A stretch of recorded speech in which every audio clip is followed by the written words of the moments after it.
Hello and welcome back. Thank you for bearing with us through our minor technical difficulties. A brief recap. Our heroes found themselves where they were at the Witchlight Carnival when suddenly the entire world seemed to dissolve around them into an all too familiar mist, and they found themselves floating, floating through it, slowly being gathered together. And now the sensation of floating begins to give way to one of descent. You're all now probably within 10 or 20 feet of each other. You can see everyone's expression. Uriah is grasping on to Nahara's hand. What's happening? We, we, we were having such a lovely evening. I know, what happened? I swear I didn't touch anything.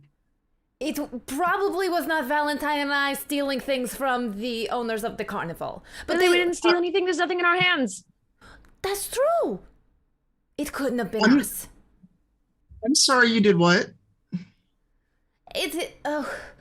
Well, there were things that were strange, maybe children going missing. We figured they were holding these items that seemed full of power. Okay, well, technically I did the stealing. Speaking of items, Nahara, one particular item that's in your possession. The signet ring given to you by Firan Zalhonen. Where do you usually carry it? It is usually on my hand. You can feel it growing cold upon your finger, even colder than your usual body temperature. And a pulse, a perceptible pulse. All of you, the black diamonds given to you by Firan Zalhonen, wherever they happen to be on your person, you also feel a sensation of cold and this pulse as the mists grow thicker for a moment, and you feel the soles of your feet descending onto a floor as it begins to accept your full weight. All of you, I'm not even going to require a perception roll for this because it is quite obvious.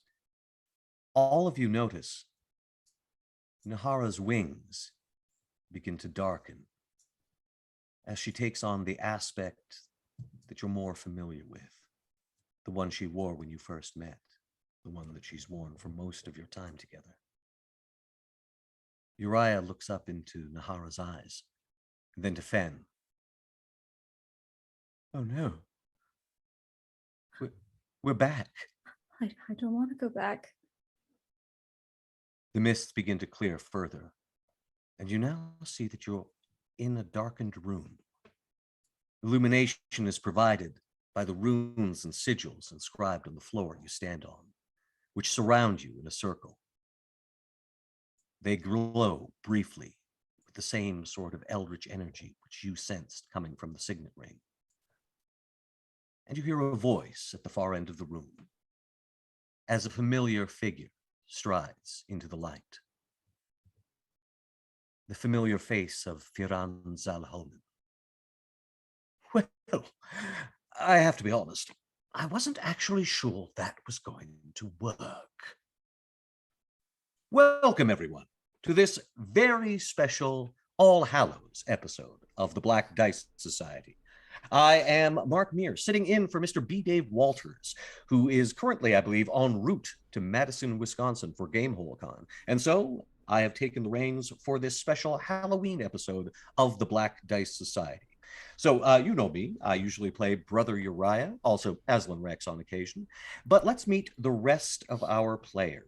Let us begin going to my right on the screen with Nahara. Hi, everyone. I'm Nora Ibrahim. You can find me everywhere on the internet as Noralogical. And tonight I play Nahara, she, her, as well as are her pronouns as well as mine. And Nahara is a reborn. God, I can't think of, oh my God, I'm just losing my mind today. Nahara is a reborn undead bardlock and very unhappy that her first date is being cut off. short. It rolls off the tongue. I don't know why that was at all hard. It's oh my god, she's like 9 words of things, and we skipped a week, and I took a week off from streaming completely, and I'm like, what am I doing in my life? There are so many adjectives to Nahara. Yes, but thank you and welcome. Welcome to the Halloween Spooktacular edition of the Black Dice Society. Let us move on to Fen. Hello, I'm Tanya. I play Fen, your jawed up here blood hunter, with a little bit of beast in her. Both Fen's pronouns and mine are she, her. Tatiana. Hello, I am Tatiana Erjanazi Barbarian, also Druid, Circle of Moon. Who would have thought these things go together? That's right, they do so well. I'm Becca Scott. You can find me at the Becca Scott, and you can find my channel at Good Times Society. And moving on, who is this mysterious unicorn? Oh, hi. I'm a unicorn, also known as Desmond. Never stop. A human being ranger lycanthrope who is also a fan of unicorns. So obviously he had to come decked out, prepared to win this Monarch title because unicorns. I would love if you turned into a unicorn every full moon. That would be impressive. Ooh. Our pronouns are he, him, and maybe corn. I don't know. Like the horn, I feel like the horn fits. I've created a monster. If it was up to me, I would say that you have cinched that Monarch competition. I think that will be up to our regular DM B-Dave when he returns. But you got my vote. You certainly have my vote. Let us move on to Valentine. Hi, I'm Sage Ryan. I go by Not Sage everywhere on the internet, and tonight I am the forever spooky Valentine. Valentine is a reborn aberrant mind sorcerer, and we both use she, her pronouns. And these are your members of the Black Dice Society. Now, the Black Dice Society also has a number of sponsors, and I believe I'm going to turn things over to Ms. Becca Scott. That's right, and I will do it in Tatiana's voice. Just kidding. All right. I think the sponsors would pay extra for that. Oh, well, I think so. We'll wait till they pay then. Yes, no, first, we should know that that's a possibility. That's a possibility. First of all, thanks to you all for watching this broadcast. You can really help other people find it if you like and comment and share, whether you're watching on YouTube or Twitch. We love that. Please do. You can find us on all the socials at various different titles that are all some variation on the Black Dice Society.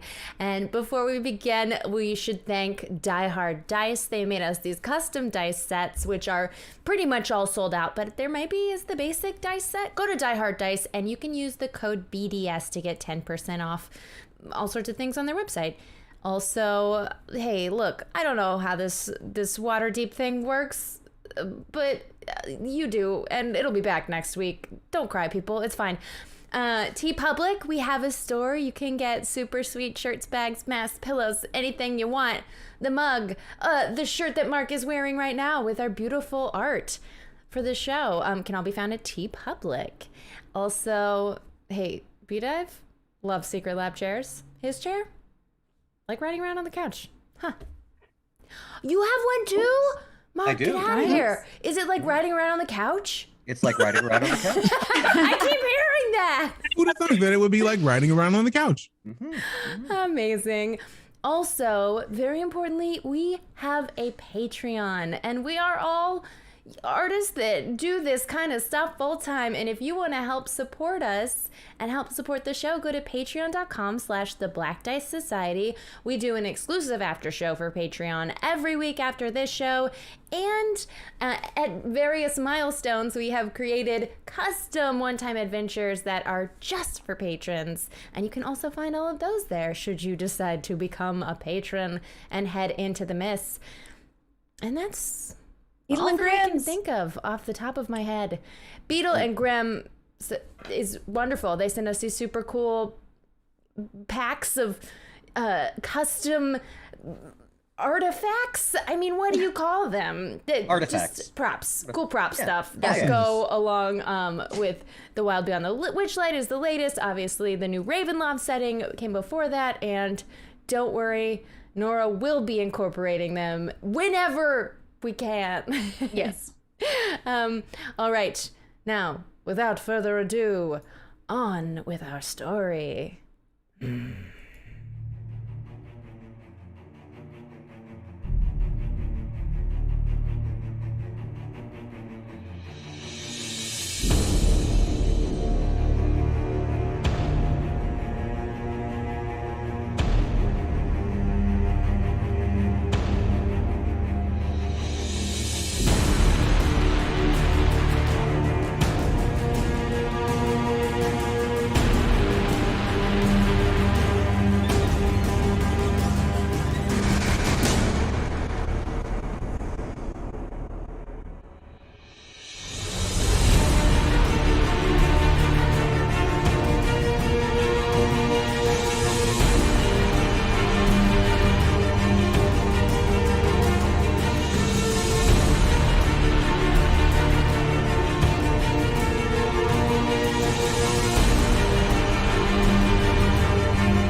welcome back.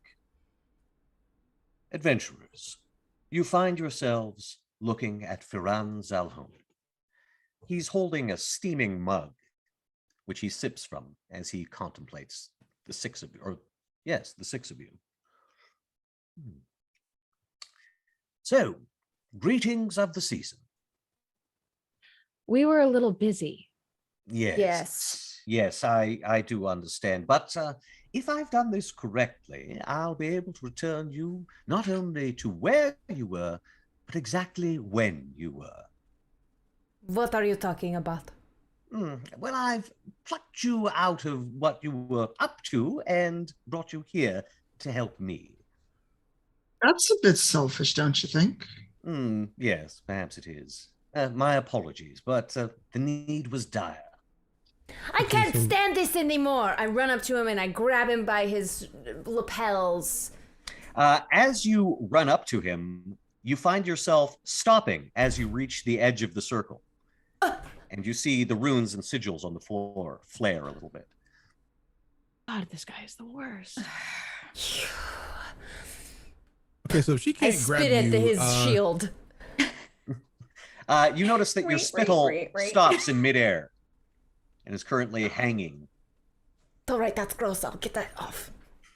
You managed to. Listen, Stellar. If you can't touch him, then I'm taking this off because it's hot, and it was hot at the carnival. And it's definitely hot here, so I'm just gonna take this off for now because it's always muggier in the mists.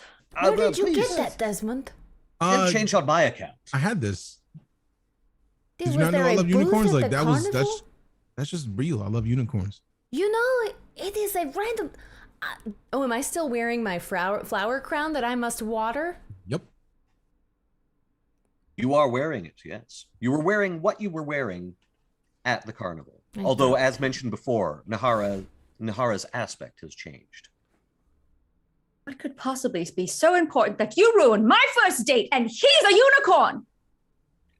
Well, again, my apologies. And, nephew, I am sorry to interrupt your date, was it?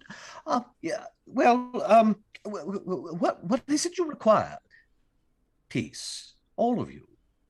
I think you'll agree that our past dealings have been mutually beneficial, no? No. I would say probably no. Really? I fed you, provided you with gifts of substantial monetary value, I should add, and yet you seem ungrateful. Again, my apologies for whisking you away from, well, dates and whatever other activities were occupying you. But as I did mention, the need is dire, and there are innocent lives at stake. You do care about that sort of thing, don't you? No. Yes. Well, Depends on the life. Well, I see we don't quite have unanimous agreement. But I am willing to let you out of there if we can be assured that no rash actions will be taken. Such as. Well, it seemed like Tatiana was about to throttle me before she was stopped. Wait, do you put me in a cage? I thought you put yourself in a cage. Oh, now I'm angry. And she starts beating upon this invisible bubble you put her in. It's really more of a warding, and look, I'm willing to let you all out. In fact, I need to let you out, but I'd like to be assured that you're not going to do anything hasty. I mean, you've already done something hasty and kind of just popping us up where we are. So, what do you need? I feel like that's half the battle is knowing what you want us to do. For your safety, it's probably better you leave me in here till after all information is given. Right. Though, I think perhaps some refreshment might be called for, no? Oh. He turns and opens a pair of double doors. The room beyond is lit by dozens of carved pumpkins. Their faces leer at you from the shadows as the light flickers within them. Oh, yes, it's a rather auspicious occasion. Are you familiar with the Festival of the Dead? Yes. Are Yes. Those who are not. Actually, Fen, I'm going to say you are. Nahara, you are. The rest of you have never heard of it. I won't make you roll. You've just never heard of it. This doesn't ring bells. Okay, never mind. I'm not mad at you anymore if a feast is involved, okay? You can let me out. No. Why? What do you have to do with the Festival of the Dead? Well, as you know, it is celebrated throughout Darkon, formerly under the auspices of the Eternal Order, and to give thanks to Aslan Rex. Not only that, but to placate the dead of Darkon, lest they rise against its citizens. He snaps his fingers, and the lines and symbols on the floor stop glowing. You should be able to stride on up now. Join me, please. And he strides from the room. I'm not sure what this is about. Perhaps we should hear him out. But before we go any further, I should tell you all, I spoke to Mangata recently, as in seconds ago from my perspective. Recently for them? No. Recently for me. I can really only speak from my perspective, and I experience time in a linear fashion. The dragon does not. Yes, there's something about my uncle. It was frustratingly vague, but I know that we weren't sure we could fully trust him. But perhaps that's of even more importance. Are you coming? You hear from the next room. More importance that we. He's tied to Aslan somehow. I suppose I knew that, but Mangata has confirmed it. Well, So he's worse than we you're thought. tied in certain ways like I've told you about, or differently? Well, he's not the same sort of thing that I am, but there is a connection there.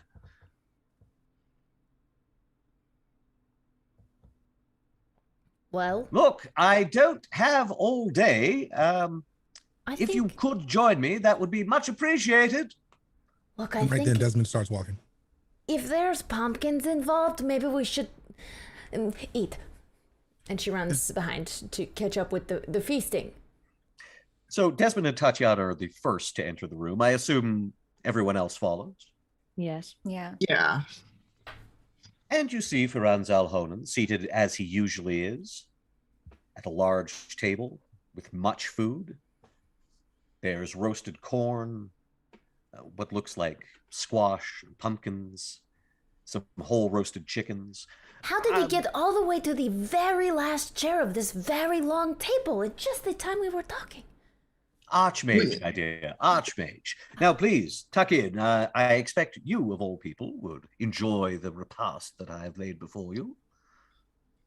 Actually, maybe I have learned a lesson that I won't always accept delicious culinary fare.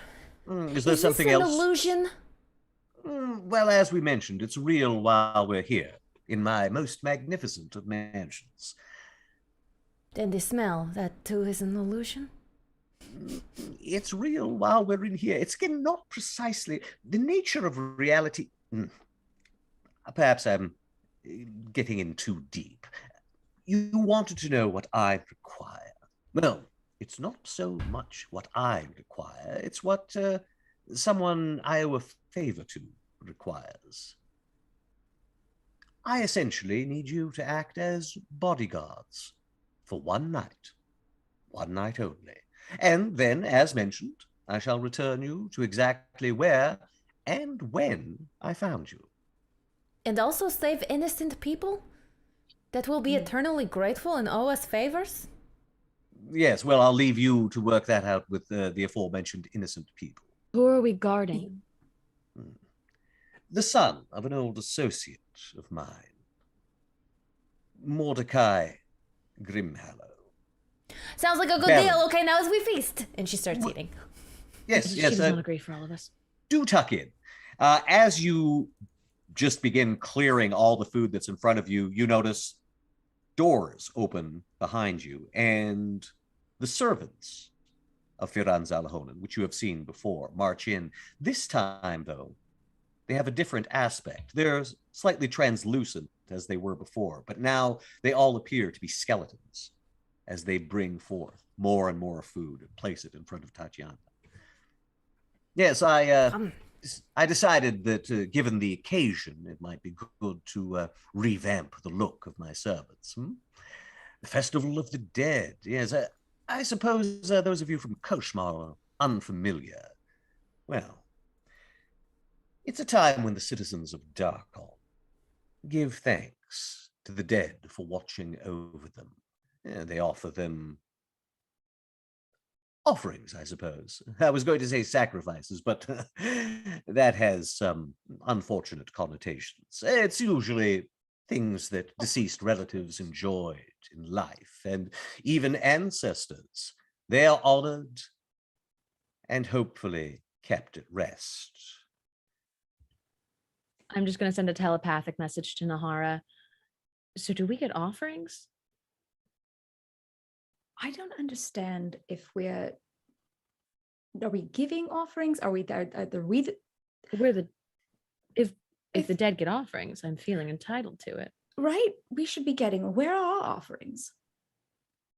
If the dead are supposed to be protecting people, which we are technically doing. So literal. And this is all telepathic communication, I assume. Yes. Now then, given the nature of my abode and the fact that where you're going to is in Darkon, getting there should take no time at all.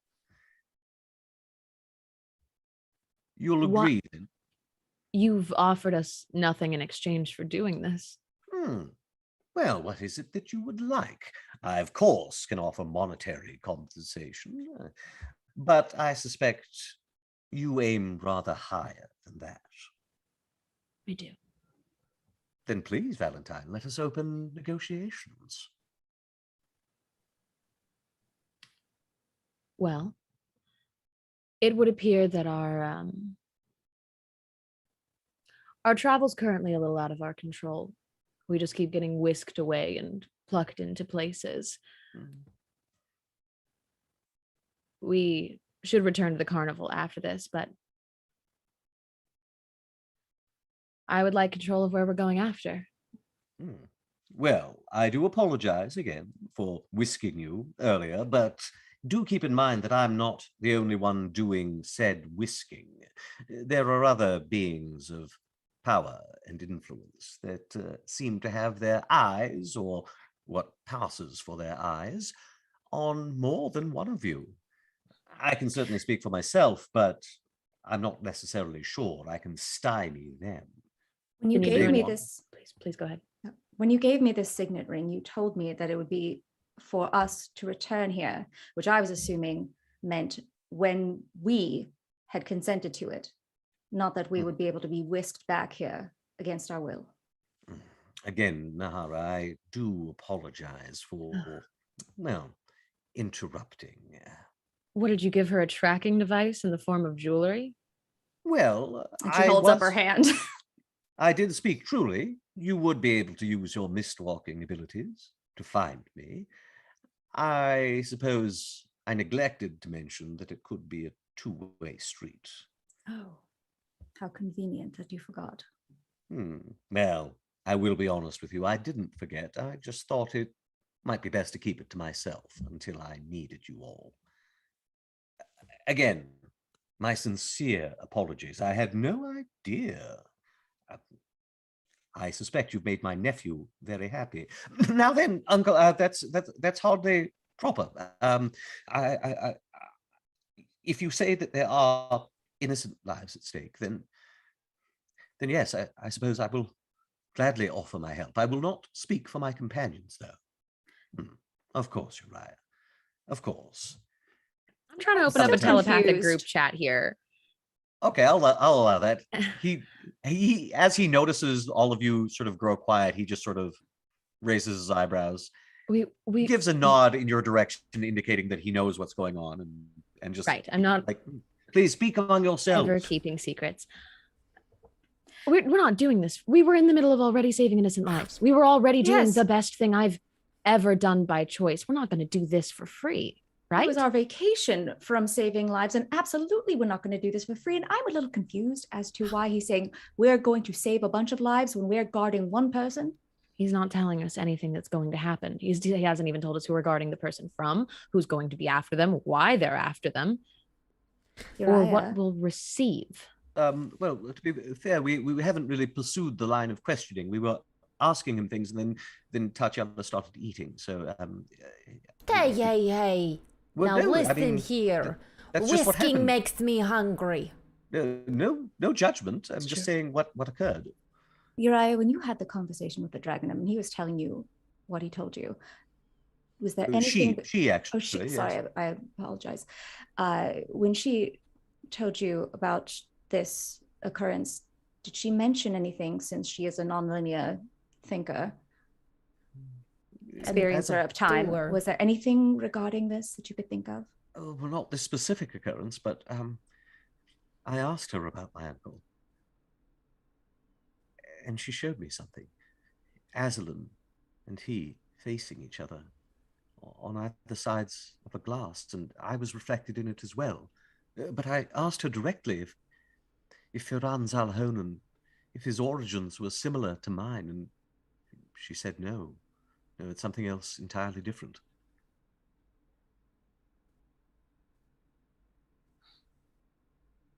The question is, what do we want from him? What shall we ask for? Why don't we refuse? I That don't is a think we can strong get- choice. He whisked us here. He's very powerful as an archmage. I don't know how we would get back. There is that. I have a And curious beyond question. that, I don't yes. either. With the fact that Wait. Firan Zalhonen has brought us here and can return us to the carnival when we left, who's to say he doesn't just hold us here until we agree anyways? It's a possibility. Like, we already know the food isn't real food once we leave here. It's not the same. So it's, might as well just do it. Otherwise, I would rather not want to find out how long he can hold us here in the current time.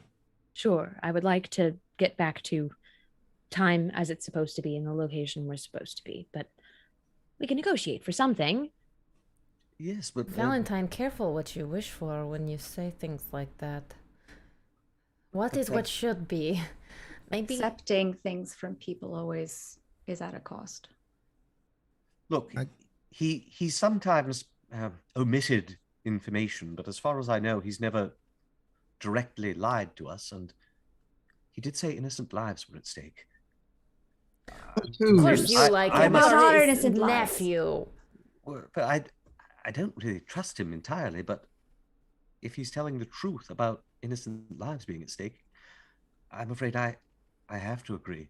I'll help him if it helps them. Okay, Firan Zilhonen. I was thinking alone in my thoughts, and I think we should maybe try and help, but only if you send us back as soon as possible. We have business at the Witchlight Carnival. Yes, of course. As I mentioned, that is the very first thing that I will offer you. But is there nothing else you want? I would like another black diamond. I would like a black steed to ride upon that maybe is undead. Interesting. Quite the wish list. I want a All right. unicorn. Just ask for stuff. Hell, he But can you have give to us be anything. realistic. A unicorn. I want a galactic unicorn. I want it to look like the skies. That'd be great. Oh, that's Thanks a in bit of a advance. tall order, to be honest. I would like access to the Feywilds. Well, I believe you have access to it now, don't you? Or you will in short order. I would like a way to continue to get back to it. Well, I'll admit, all of these things will take some time, except for the black diamond. I have a room full of those. But, Fen, you've been rather quiet. Is there nothing I can do for you? I don't know. The one thing I might want might be beyond your power. I'll admit it's going to take some doing to get a galactic unicorn. It would be easier if I just polymorphed something into something that looks like a galactic unicorn, but I'll see what I can do to get an authentic one. What is it that you require, Fen? Breaking the pen's hold on his soul.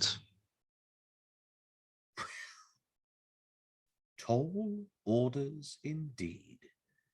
You asked what I wanted. I can offer you my assistance in this matter. And the assistance of an archmage is, let us face it, invaluable. I shall do my best to fulfill all of your requests. Tatiana, was there anything in particular you wanted besides another few fistfuls of roasted chicken?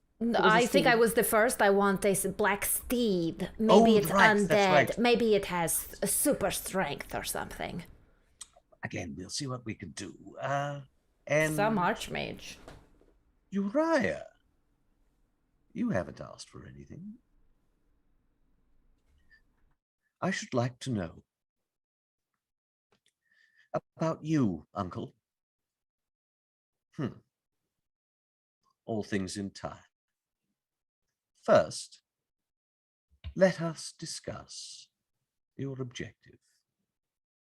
As mentioned, my associate goes by the name of Mordecai Grimhallow, Baron Mordecai Grimhallow, a loyal member of Aslan's court.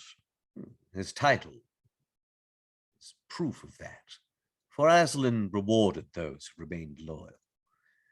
And even with his disappearance, old Mordecai still keeps the faith. But he has problems of his own. I'll let him explain them to you fully.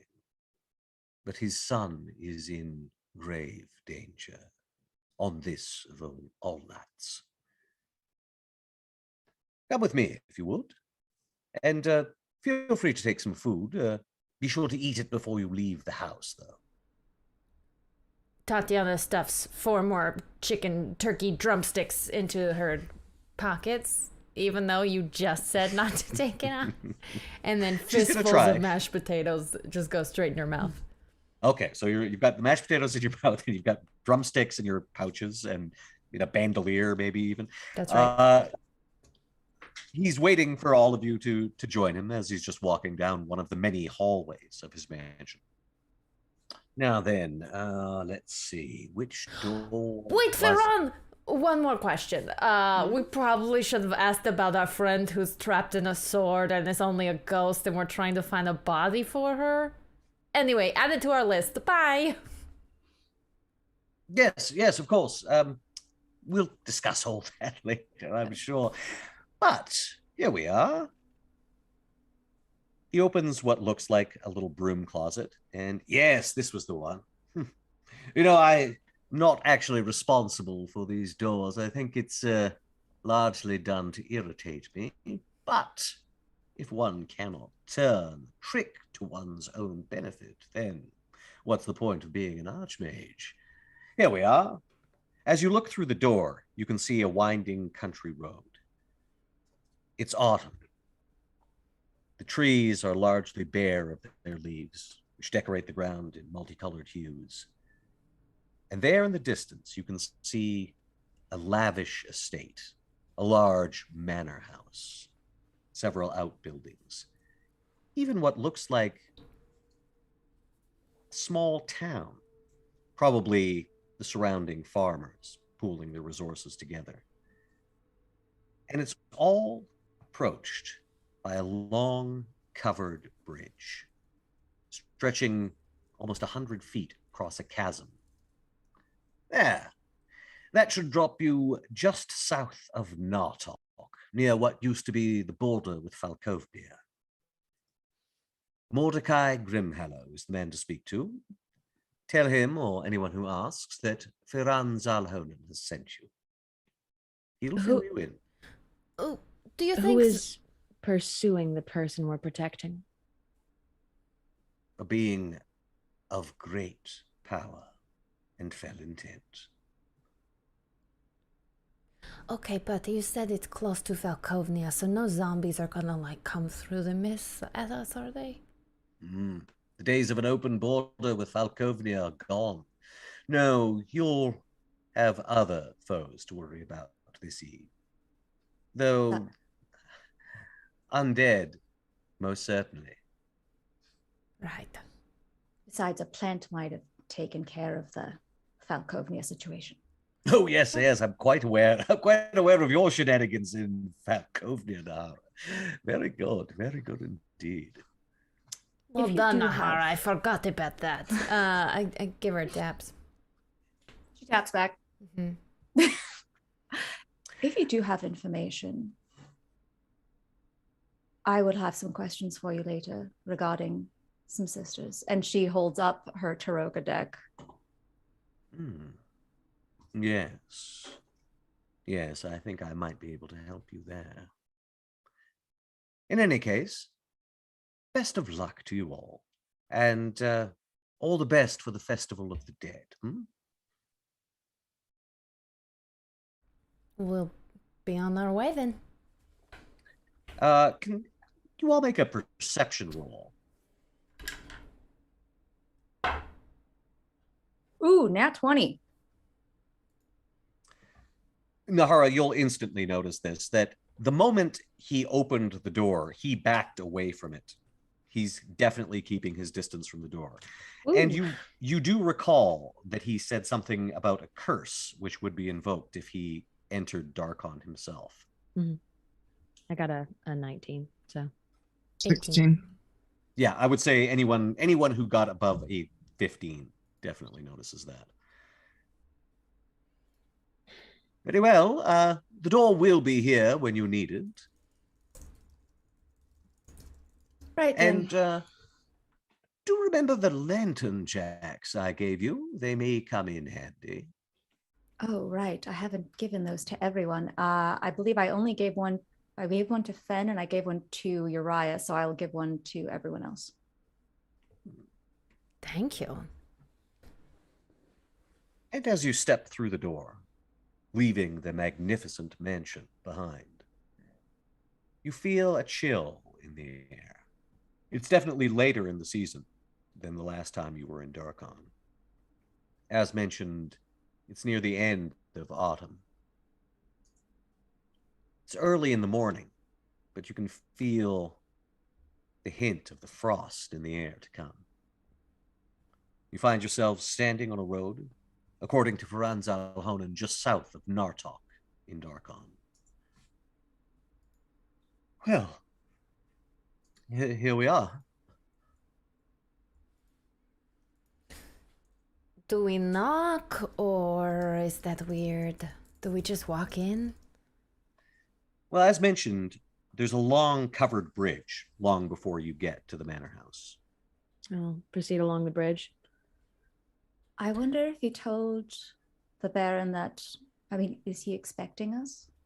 Do you He did say that we should say that Firan Zalhonen has sent us, so if he's not expecting us specifically, he may be expecting someone. Right. Is the bridge, does it look safe? It's old, ancient, in fact, but it does seem to be of good workmanship. The covering, the roof of the bridge, if you will, that's in a slightly worse state of repair because it's largely made of wood with shingles on top. But the bridge itself is stone. Does my head clear under the roof? Oh yes, it's quite big. It's probably at least 15 feet clearance. Looks as though it's meant for wagons. In fact, two people riding horses could easily ride side by side across this bridge. If only I had my steed. I do hope he makes good on that for you. Thank you. I think I would look epic riding a steed. Yes, I quite agree. Why did you want an undead one specifically? No reason. I just thought it would look cool. And maybe my enemy, Lord Soth, also rides an undead black horse. No, maybe mine should be an undead white horse. Or maybe your horse should be extra alive. What if it's a unicorn? Ooh, a unicorn. They're extra alive. That's right. What's Well, wrong there would be with two unicorns. undead? Nothing. I- I no, think it's we very did- powerful. We just said it would look cool. It would look cool. But Right. I was just thinking if she wants to be Lord Soth's opposite number, then maybe a horse that's extra alive would. Oh, look, we're getting Should we close to the turn end back of the and tell Firan? Um, Never mind. I'll tell him later. all right. Extra As you- alive. As you approach the end of the bridge, you see two men sort of step out and cross a pair of halberds in front of you. All right, that's far enough. Who goes? We don't have a name for our group. We should probably get one. Now would not be a great time. Band of Fierce Warriors. Vran Zalhonen sent us. That's not his cool name. No. You're sent by the Archmage. Yes. Mm-hmm. Right. Mhm. They immediately uncross their halberds. Welcome to the estate of Baron Grimhallow. I'll just walk in. You I'll walk past turn- these two seem somewhat dumbfounded. They're wearing chainmail and whatnot. They're not ill-equipped. They seem relatively well armed. They don't necessarily seem like hardened fighters, though. I turn to Oh. Tatiana. I'm like, you could take them. Also, we should absolutely come up with a name for ourselves. That was kind of weird. The Archmage's Warriors. Yeah, but No. we belong to him. I know, but Archmage is such a good answer for everything. Well, No, I it's mean, really not. There are all Okay. these cubic black diamonds that he gave all of us. The ones that are shaped like dice? Yes. What's a dice? What's a die? The Black Oh, Cube group. Mm, Yeah. Yeah, that sounds right. Okay. oh, it's a working title. Well, see. I mean, we'll work on that one. yes, exactly. The two guards are sort of scurrying ahead of you right now. They look to be shouting to people and letting people know. You can see various servants looking up from their work. A man at a blacksmith's station hammering something on an anvil just looks up, gives you a nod as you pass. You can see people whispering. You also note that there seems to be some preparations for some kind of celebration going on. People are stringing black and orange garlands everywhere, and you can see those same sort of carved faces in pumpkins being placed around the area. Essentially, you can see that there's a large area where people have gathered a bunch of pumpkins together, and there seem to be a few people who are working on carving them.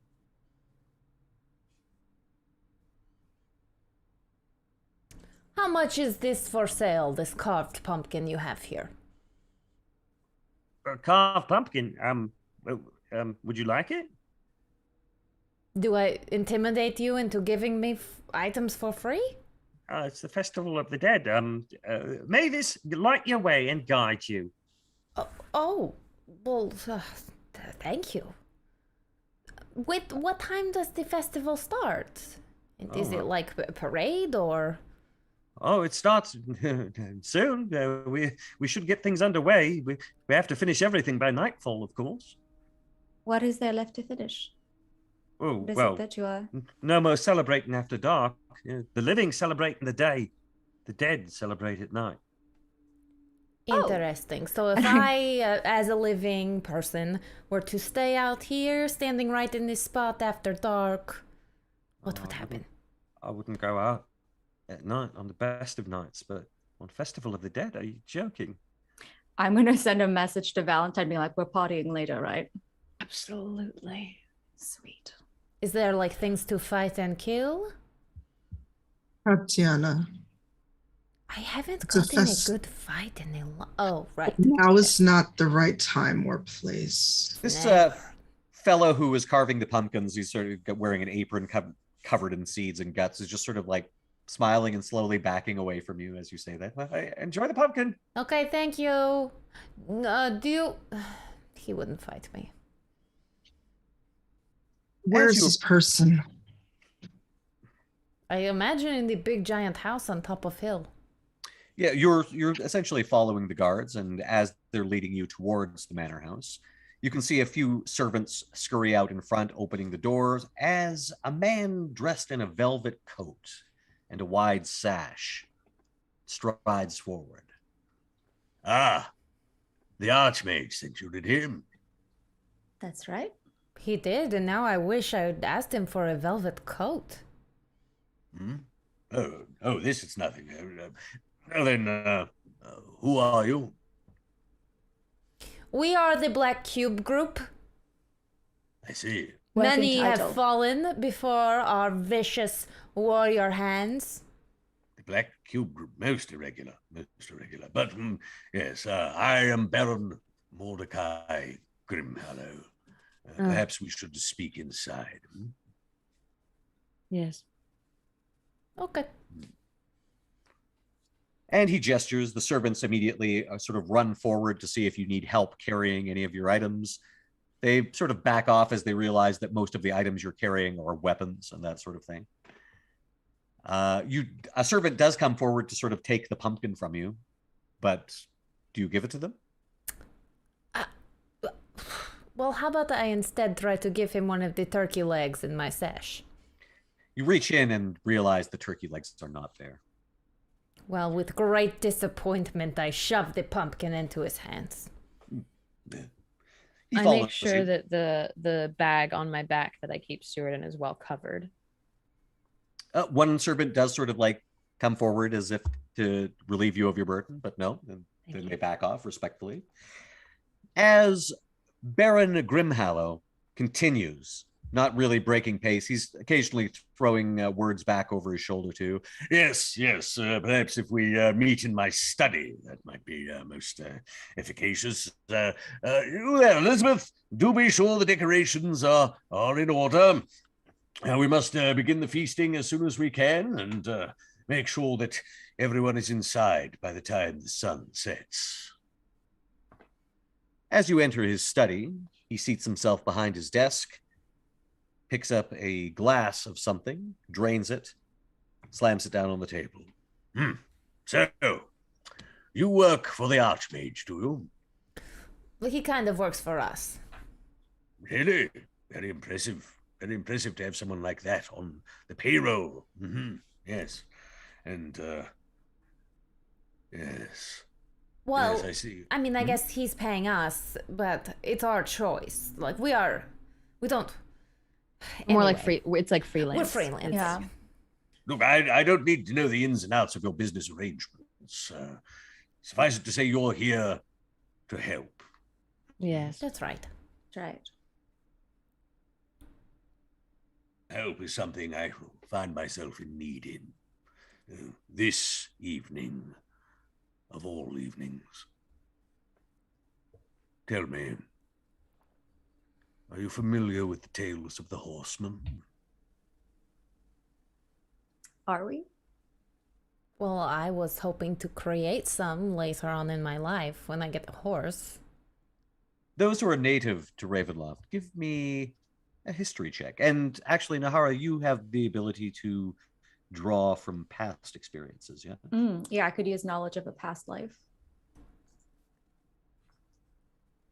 I think that adds a d6. Very well. Yep. History checks.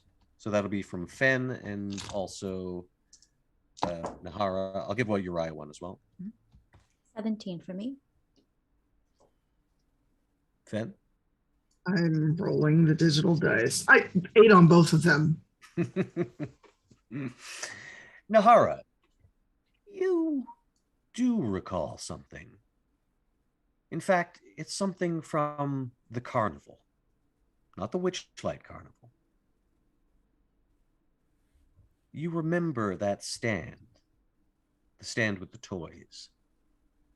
Yes. And you remember that one of the figures, the little plush stuffed toys there, was a man mounted on a horse with no head. That's right.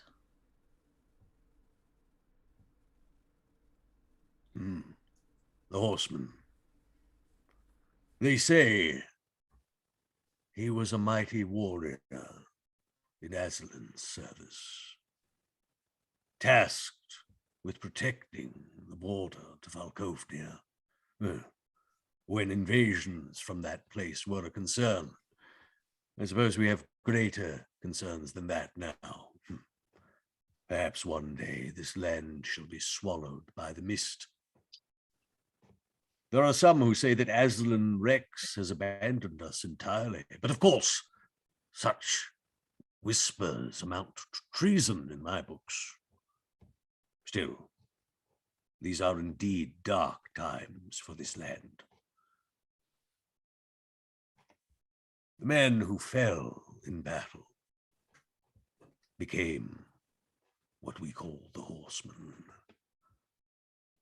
His head was taken by one of the Falkovnian talons, and it is said that he searched the battlefield every night, unable to find it.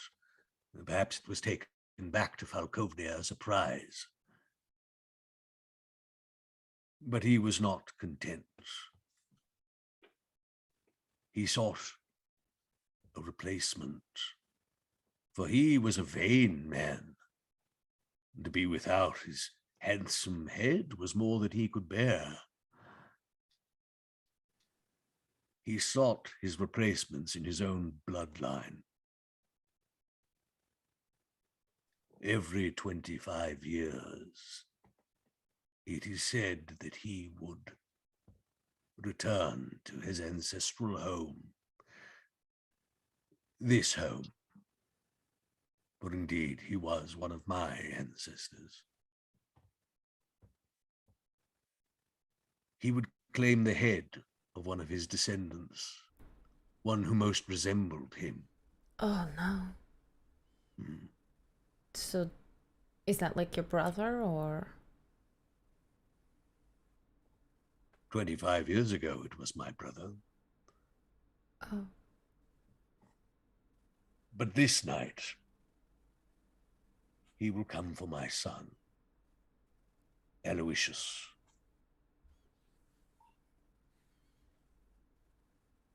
Aloysius? Aloysius, that is his name, yes. Did you name him, or? His mother named him. I wanted to call him George. She George is insisted a on nice Aloysius. I quite agree. I'd be any snickering if his name was George. But yes, his name is Aloysius. I'm so sorry that this man with no head is your forebearer. How do you put him to rest for good so he won't come after your beautiful son Aloysius? Why are you snickering when you say Aloysius' name? Look, I think we've established call him George. I would be honored if you did. I would be most honored. Now, The thing of it is, we know of no way to stop him because he's never been stopped. He comes, he takes what he wants, and he leaves. So He takes a head. Oh, sorry, go ahead. Yes. is our goal to simply protect your son from him for this year, or to eliminate the threat entirely? Oh, I don't Whatever think he's you can paying pull us. off. Whatever you can pull off, to be honest. You're all mighty warriors and perhaps even mages from the look of things. And he looks over at Brother Uriah. Well, some of you are, in any case. I think group of your formidable nature. What was it you called yourselves? The Black Cube Club group? Yep. Are you a league? Are you a league? League sound of nice. Black Yes. Cubes. Yes. We bowl It's a work in progress. Fridays. Working Very title. well, very well. All right, then. I nearly need you to stop this thing. If you can destroy it, by all means, do so. Has anyone ever come close? Can it feel physical pain, or will a weapon go through it like a ghost? It does seem to have physical substance, but it is very formidable indeed. It is said that once a mighty warrior of my family was its target, and he fought it bravely. But though he thought he had struck a killing blow, the thing rose again, more terrible than before, and took his head. Just a frame of reference. Do any of us look like your son? Just to be safe. Well, see for yourself. He pulls back a large tapestry, or rather a covering, or what you thought was a tapestry, but it was actually a piece of cloth covering a painting. And you see there a man in black armor, strong Roman features, a sharp nose, a glint in his eye. This is not my son. This is, in fact, my departed ancestor, Lars Grimhallow. But it might as well be a painting of, let's call him George. They look remarkably alike. As he grew, I found myself unable to gaze upon this painting, for I knew that his resemblance to our departed ancestor almost guaranteed his doom. Is that why you named him Aloysius, as like a punishment? I thought we were calling him George from now on. I was just clarifying. Will your It wife was my be wife upset? who insisted upon Aloysius. She's Okay. no longer with us, but I am sure that she is burning in the 9 hells for choosing that name. Wow. Okay. We're learning a lot about you very suddenly, and I Yes, don't true. love it. All right. Look, will you help me? I have aided Firan Zalhoden as he requested. I'm going to be honest with you. I do not care at all what you've done for him. We're here because we have to be, but sure. Yeah. Very well. You are, of course, welcome to partake in any of the Festival of the Dead celebrations. They will end at sunset, of course. How did Tonight. you meet Firan Zalhoden? He approached me. I had heard whispers of him, of course, but I had information which he required. My service to Aslan was long, and I was privy to information he required. I did not betray any confidences, however. My loyalty to the regime cannot be questioned, even if it no longer exists. If we not only protect your son, but are able to eliminate this threat, I'd like to know what you told the Archmage. I see. Very well, then. You have my word. And I'm great at keeping secrets. Well, more than that, perhaps you would be in our debt as well. Nah. He was in mine, and this is him fulfilling it. Well, maybe, but this is a pretty big one. I mean, if we can do it. Save your son, save your village from a rampaging, headless man on a horse. Beautiful steed. My agreement with Zalhonen did not preclude sharing the information with others. So, if you are successful, perhaps I will divulge to you what I divulged to him. If the Archmage sought this information, I have no doubt it is extremely valuable, though, to be honest, I couldn't say why. Just a couple more questions. Yes, of course. Your wife, how did she die? And also, this horse that the headless man rides on, is it a real horse or is it a dead horse? It's some kind of fiend. Its eyes glow with fire. So we should be wary of the horse as well. Oh, yes, yes. I would suggest that you do be most wary. It's laid waste to any opposition that has been mounted, even, as I mentioned, skilled warriors of renown. Though he faced it 1-to-1. You have a group, and all of you seem very formidable. He looks over at Uriah. Most of you. Oh, don't you dare speak to Uriah like that. No, he's right. I mean, I don't. No, you can do many familiar. cool things, especially against undead. I'm not saying can I'm do your not bell and formidable. your- I just don't look formidable. I know how Oh I well. look. Yeah, no, that's true. Don't think you can afford to be rude right now, and we're the ones who are going to let your son live or not. Yeah, no offense intended. I'm not quite sure how a priest of Ezra will be of use. It's an upstart religion. The Eternal Order is, of course, the state religion of Darkon, and anything else should be considered heresy. I'm not here to debate theology with you, sir, but I will serve to protect your son, if I may. Very well. Very You well. still serve in honor of Azalin Rex, then be careful what you say to Uriah. Why would that be? Thank you. We'll be on our Dropping way. podium. Yes, your precious Aloysius will be fine. Yes.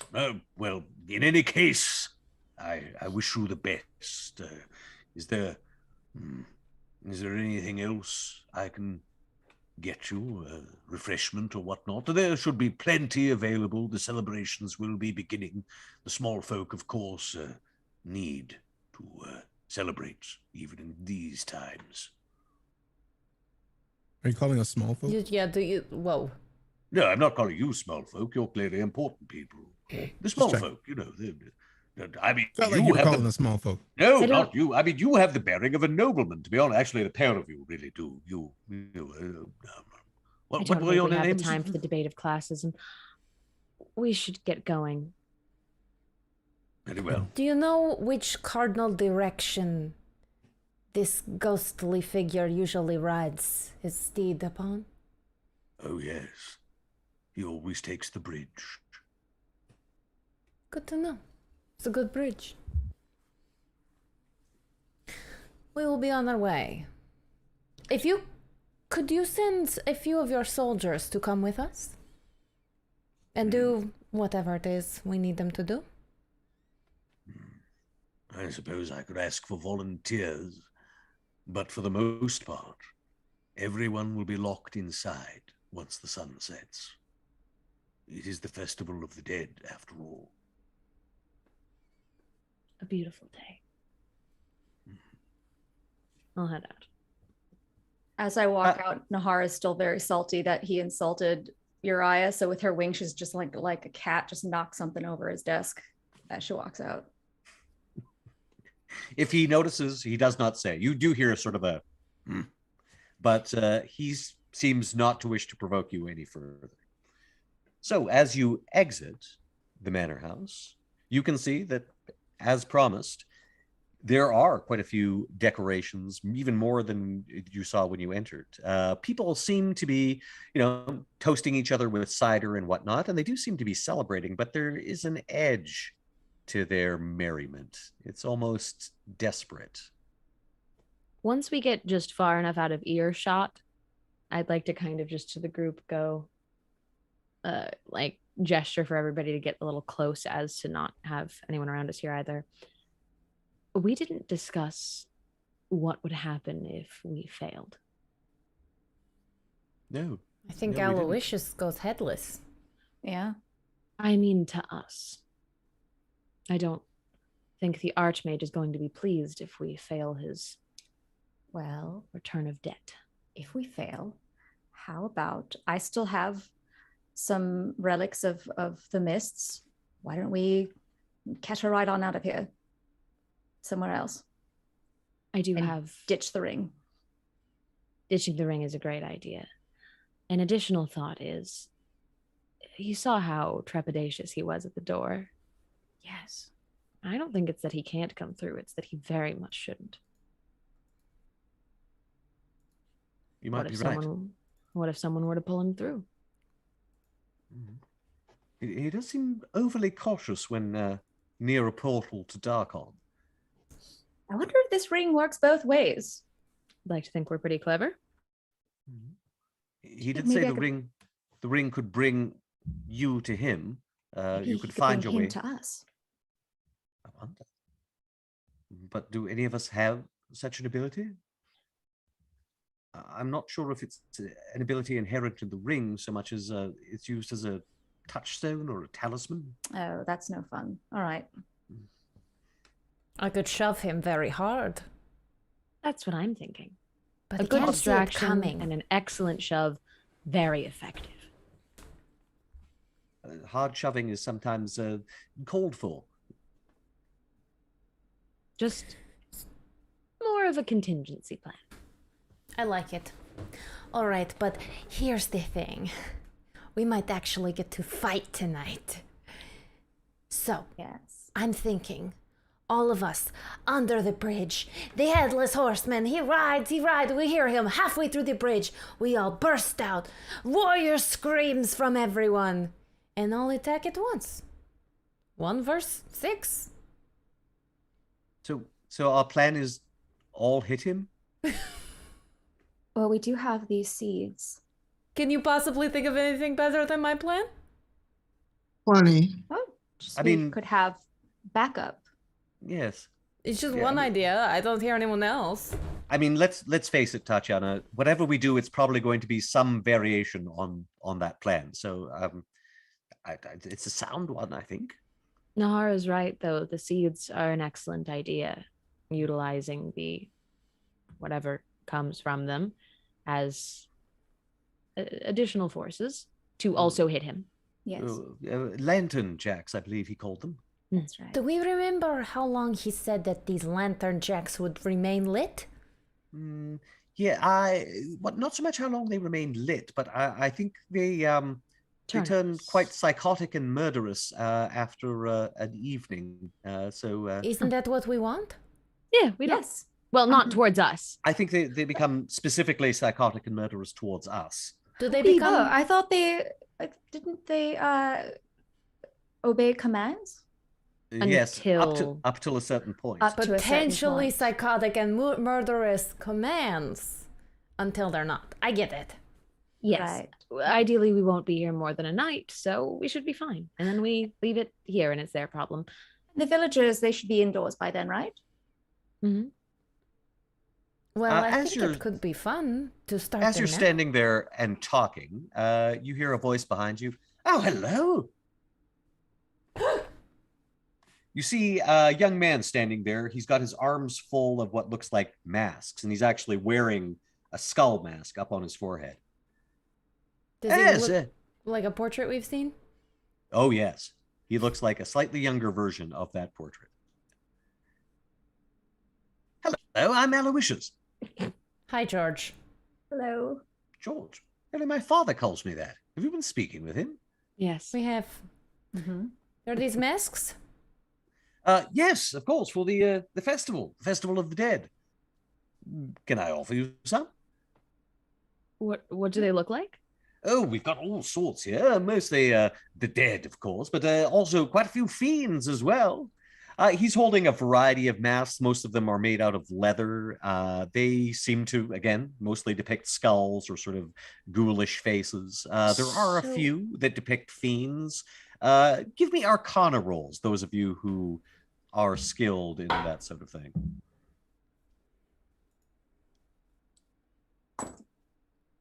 15. Not Same bad. for- 15's not bad. Nat 20. Okay. Okay, I've got an And 18. you immediately recognize these masks. One is supposed to depict a Vrock. One is supposed to depict a Nalfeshni. Various types of demons. That you have on the tip of your tongue at any time, DM Mark Mir. So the idea is to pretend to be dead for the evening? Yes, well, you're not from Darkon, are you? No. Actually, I am. Well, then I don't need to tell you, but I will tell you. What's your name?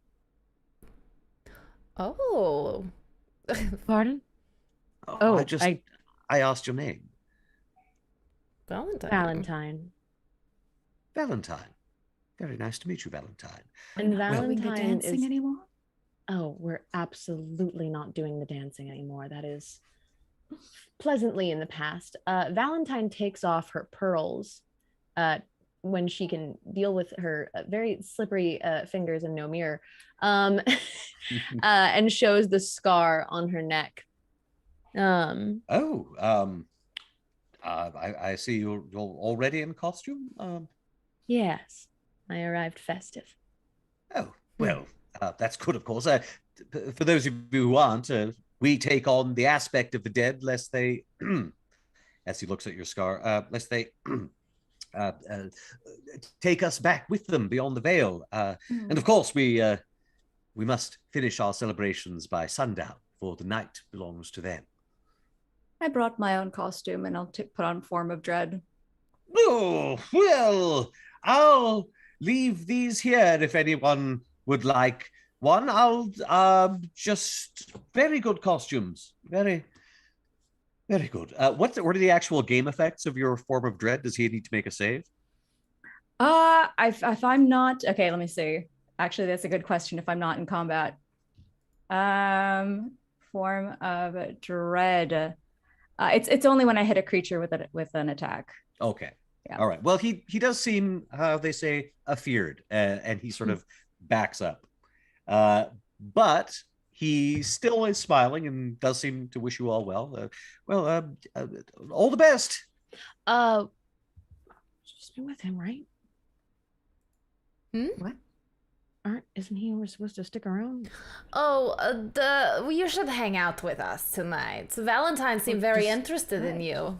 Pardon? And I push him a step towards Valentine. Well, I didn't realize. I actually thought you were trying to get rid of me, but your friend tells me that you might be somewhat interested. Just a moment. And I telepathic to Tatiana. Are we supposed to keep him inside or does he have to stay with us? I don't know what we're doing. Well, it seems like these people are... he's not going to be safe from this thing that came to kill him inside the house. He'll be safe with us. I'm going to patch someone else in. I realize Tatiana might have been the incorrect person. Let's put Uriah in. Yeah. Oh, Valentine? Are we supposed to be keeping him with us or are we supposed to be sending him into the house? Well, that wasn't really specified. I think it was left to our discretion how we protect him. And I suppose being with him would be a good way to keep him protected. Of course, the other option is just making sure that this thing never gets close to him by attempting to destroy it. I'm not really sure. I'm not a tactician per se, Valentine. You are aware of that. What do you think? What do you think we should do? Back to him and I go, yes, would love to hear more about how you got your name. It's so unique. Really? Well, it's an old family name from my mother's side. I understand she insisted on dubbing me Aloysius when I was born. It's really quite a manly name, don't you think? Yes. No, well, we're getting along famously, aren't we? Do you do anything? Do? Oh, well, one day I suppose I shall run this estate in my father's stead. Like Do you- archery? Do you hold a sword? Can you, I don't know, kick really hard? Like, I mean, Oh. Are you useful? Any Well, weapon skills at all? Well, if we're talking Magic. skills, I have been told that I am quite an impressive dancer, and perhaps later we will I put that don't to the test. Dance. Oh, drinking is also good. I am quite good at carousing. So the answer was no to any magic or useful skills? Magic? No. If I may, drinking is a fantastic skill. Just to kind of sprinkle that in, I don't see anything wrong with that. I think that's a fantastic thing to claim. There we are. There we are. You see, this man knows what I'm talking about. Hello, I'm Aloysius, and you are I'm Desmond. It's a pleasure. to meet you. Desmond. Yes, yes. You have a noble bearing, sir, if I may. No doubt you are of the aristocracy. damn straight. True. Yes, yes. I can tell. And he sort of takes Desmond aside and says, "Tell me about Valentine." Oh, Valentine? He just kind of looks at Valentine, just smirks, and just, oh, she's the best. Yes, She acts like yes. she doesn't like dancing, but I think she secretly might. Oh, right. And he right, just looks thank back you. at Valentine, just, Yes, Valentine just traces over her own scar. oh, I Very could get good myself one of those costume. too. And he just like kind of like just like makes his fingernail just a little sharp and just like, shall I? Oh, well, yes. I see you're all come with some illusionary glamours, no doubt, for the festival, of the dead. Yes. Yes. Illusionary. Yes. Nahara is quietly contemplating whether reborns can get intoxicated because she might win this drinking game if not. Well, that's a question. Do reborn if the undead type have any sort of resistance to toxins? I have resistance to poison. Okay, well then I would say that that would come into play if you were making any saving throws versus intoxication. Okay, good to know. Oh, I also have a defense poison. Interesting. Yeah.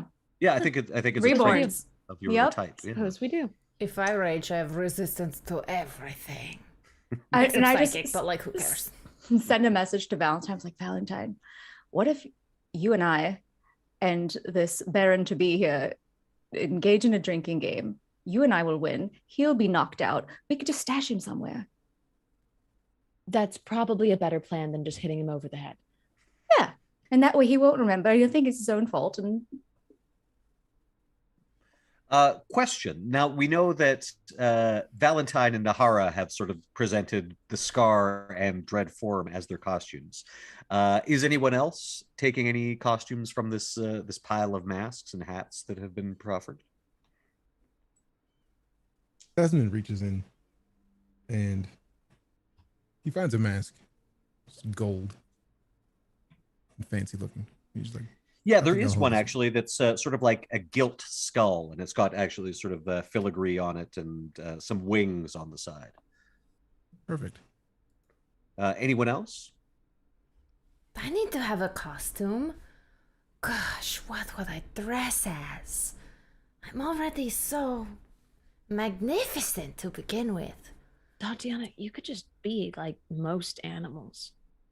I know, but then I can't speak, so. You could be like a sexy you- cat. Oh, Ooh, is there a sexy cat mask? there's a skeletal cat mask, so it sort of looks like a cat skull.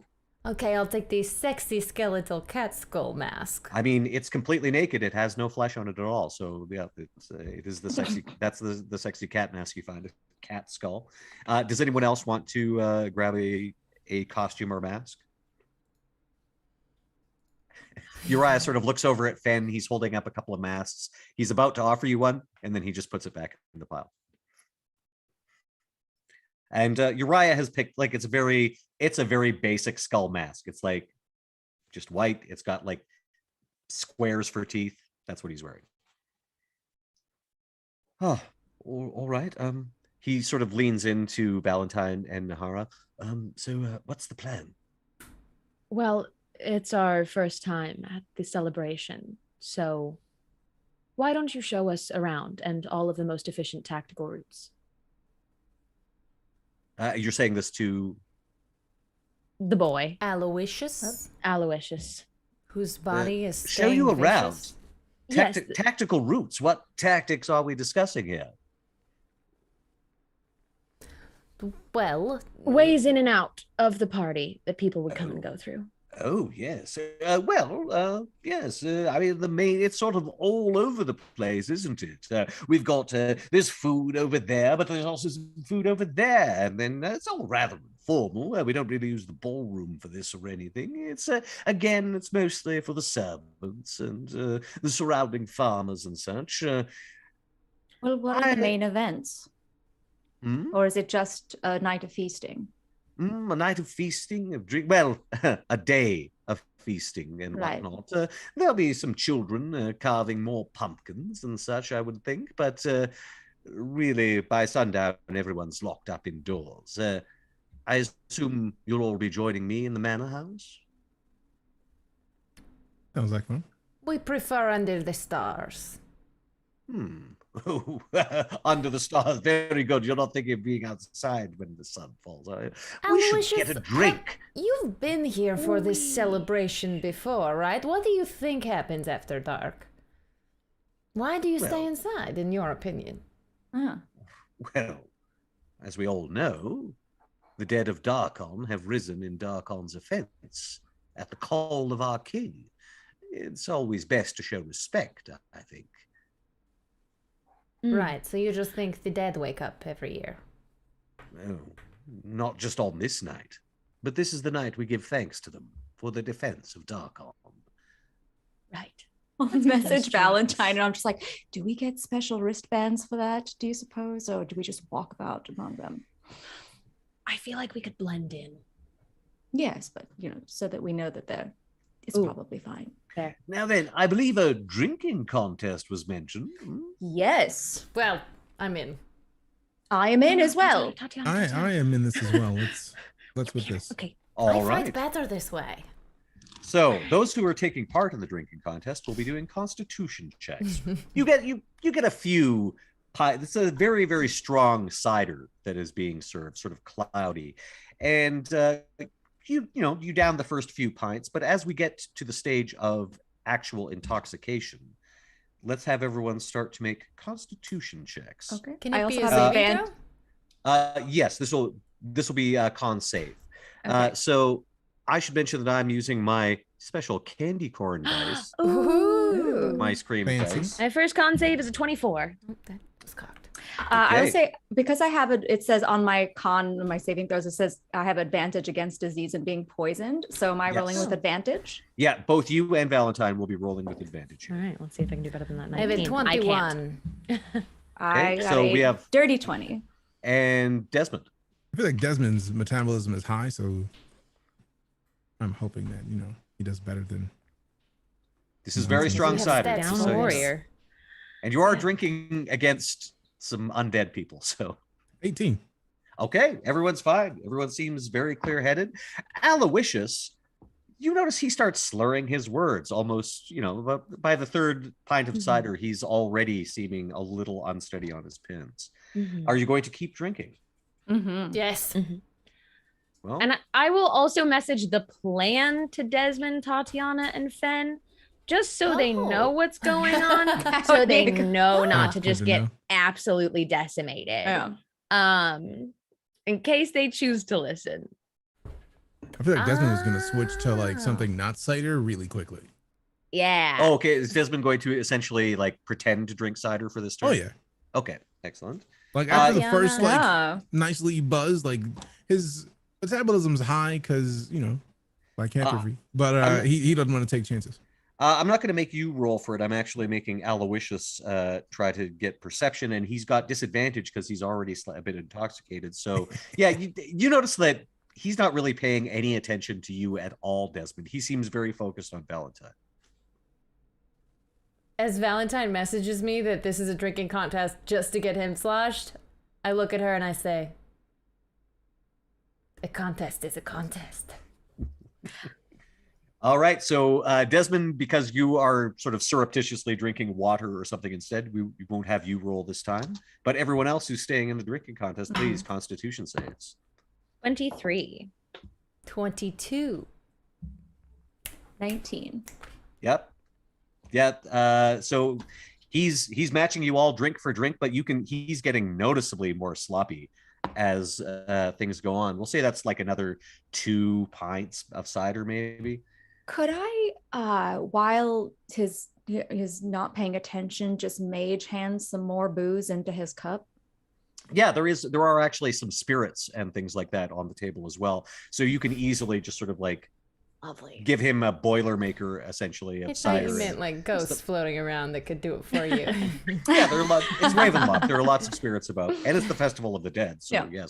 Yes. So yeah, you let's make a stealth roll with advantage. Okay.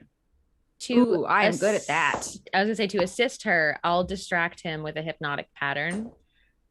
Oh, you're just sort of like, hey, look what I can do. And he's like, wow. Yeah, it's gonna be it's like a few little skeletons next to each other doing the spooky, scary skeletons dance.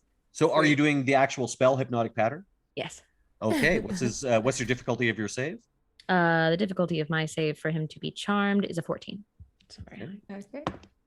He is charmed by you.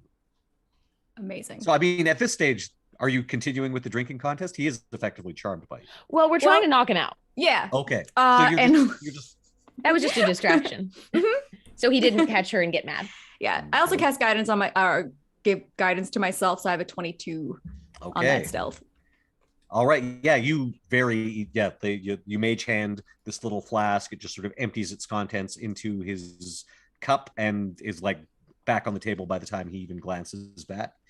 And so I'll take that into account. Are we going to do another round of actual drinking, or are you just going to charm him and say, drink all that? Or what would you like to do? I think at this point, if he's that like out of it, he's hammered, he's charmed, we can just kind of like, and like not really take the trouble of it. And yeah, I mean, at this stage, he's charmed by you. So if you just went like, drink all of that, you just would. So yeah. He actually made it this time. So it takes a little longer than you thought. One more flag. Yeah. But we do have to keep drinking, because if he's charmed by her with already being enamored by her, we cannot have like him hanging around and doing all that for the night. Yeah, he in short order, like especially because he's charmed and you're just sort of egging him on and encouraging him. Because then he'll be following Valentine. And his drink has been spiked with some hard liquor. He very swiftly begins completely just not making sense, and then eventually is like leaning on the table, and a few seconds later you can hear soft snoring as he has fallen asleep. If he's in any way making any contact with me, I'll just cast Stone Skin on him. I'll obviously drop the charm, and we'll leave him there safe and tuckered out. Okay, now Stone Skin is a concentration spell, so you're going to maintain that, and I think I'll keep that up for now. Minute. It lasts an hour. An hour, okay. So you're just going to keep that up for an hour. Yeah, if I have to drop it at some point, I will. But for this time, he's. I don't want to make you waste. I don't want to make you waste a spell slot. You do know that. Are we still a few while? You're a little ways away from sunset. Got it. Okay, then I will hold off on that for now. Very well. You can see that as the day has gone on and the shadows have lengthened, the furtive celebrating that all these people were doing, the sort of desperate celebrating, has trailed off as people are already rolling things up, putting things away, and getting themselves put away too. People are saying goodbye to each other, waving again with a sort of manic, frantic energy, and then hurrying off to their domiciles, which are that doors are shut tightly, windows and shutters are barred. And you can see the entire square emptying out as the sun begins its slow descent past the horizon. And I think that, as night is beginning to fall, is a good place for us to take our intermission. Now, I believe we have some announcements before we go to intermission. DJ, if you would do the honors. DJ, Oh, please. I would love Mr. to do DJ the Knight, honors. ladies and gentlemen. Hello. Hi, I'm DJ Knight. For those of you lovely members of our community who are supporting our fantastic Patreon, unfortunately, while B Dave is not here, we do not have the list of actual patrons to read off like we normally would before we go on our break. We would like to let you know that we appreciate every one of you, each and every one of you, for your continued support and allowing us to do what we do, the Black Dice Society. And with that, we'll see you after the break.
Hello, and welcome back. So, the members of the Black Cube group, I believe it was, the League of Black The Squares. League of the Darkest Square of Night. Have just seen Aloysius's head hit the table as your attempt to get him very highly inebriated has paid off. Hold on, everyone, pause. When his head hit the table, it occurred to me. If we took it ourselves, maybe we could cut a deal with this headless guy. You're not suggesting that we murder the person we're supposed to protect. Tatiana, He I might am not so be the proud of you. he might not be the Proud. negotiating type. True. Okay, just thought I'd throw it out there. Anyway. But yes, I do support your thirst for devious situations, and I learned Yes, it all from Valentine. I mean, it is a fine example of lateral thinking, but well, there are other people here. I mean, I know this Aloysius, let's call him George. I know that George does not seem to be particularly righteous, but there are children here. Right. Okay, for the children. yeah, but the children don't look. As long as the children don't look like this guy, then they're fine. Perhaps, but who's to say that it doesn't continue its depredations? Okay, another thing we could do with a knife. Stop this man from having children to keep them safe. What's wrong with you? Are you suggesting? I don't want to know what you're suggesting. I'm not sure I can go along with that plan Is that either. Finn or Tanya? No, both.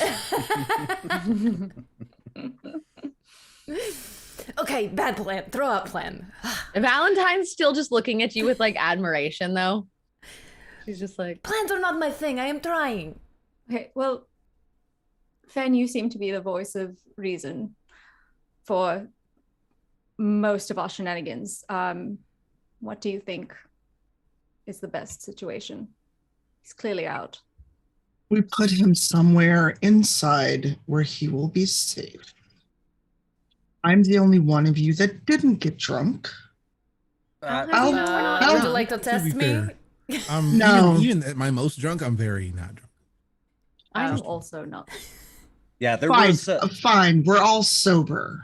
Yes, there were actually, Fen, you do note that despite the fact that they consumed a fair bit of cider, all of your companions seem to be fairly sober. Nope, there were no failed con saves. Uriah also did not drink. I will just stay with him. Since I'm only half undead, I don't know if I get to go out and play. You wish to guard him then? I might actually have something that could be useful. A spell I recently gained access to. It will ward and protect him. Sounds Sure. like exactly what he needs. Yeah. Where should we take him? His quarters or somewhere else. No, that's right where the monster would look, right? What about this box? And I tap on a No. trunk. Why no? The trunk that Tatiana has tapped on, yeah, does seem big enough to hold a body. How are you supposed to breathe? Look at there's between the planks of wood. Doesn't Is seem to there be a air. It does room? not seem to be airtight. No. Is there a room we could barricade and lock well enough? like a cellar or anything? We should ask his father. I don't think we should go tell his father that we've knocked him out. No. Oh. Hold on. I'll try to see if I can ascertain something. You see Uriah sort of scampers off. You see him in the distance speaking to a few people. He seems to be gesturing, and in a moment he returns. Yes, I think I've found a room that should suffice. One of the servants they've been instructed to give us whatever we need, and I mentioned that we wanted some wine. There is a wine cellar. It's stone. And I'm sure it has a lock for when the boss is out of town. Yes, I'm not sure if a lock will keep this thing out. From its description, I think it might be what they call a what is the word again? A Dullahan. Undead warriors, usually decapitated in battle. They're very formidable. Okay. Well, it will slow him down. I think that what I wonder is, does it have the ability to sense where its target is? That I'm not sure of. But I think we have to assume that it does. Can anyone perhaps present some sort of illusion, if it comes to it, to make this beast think that his target is elsewhere? I certainly don't have that ability. Does anyone else? You mean like minor illusion, the face of Aloysius onto something else? Right. Like that I could guy. do that. Yeah, I could do that. That guy, I point to the guard who had the halberd on the bridge earlier and just immediately backed up when we said who we were.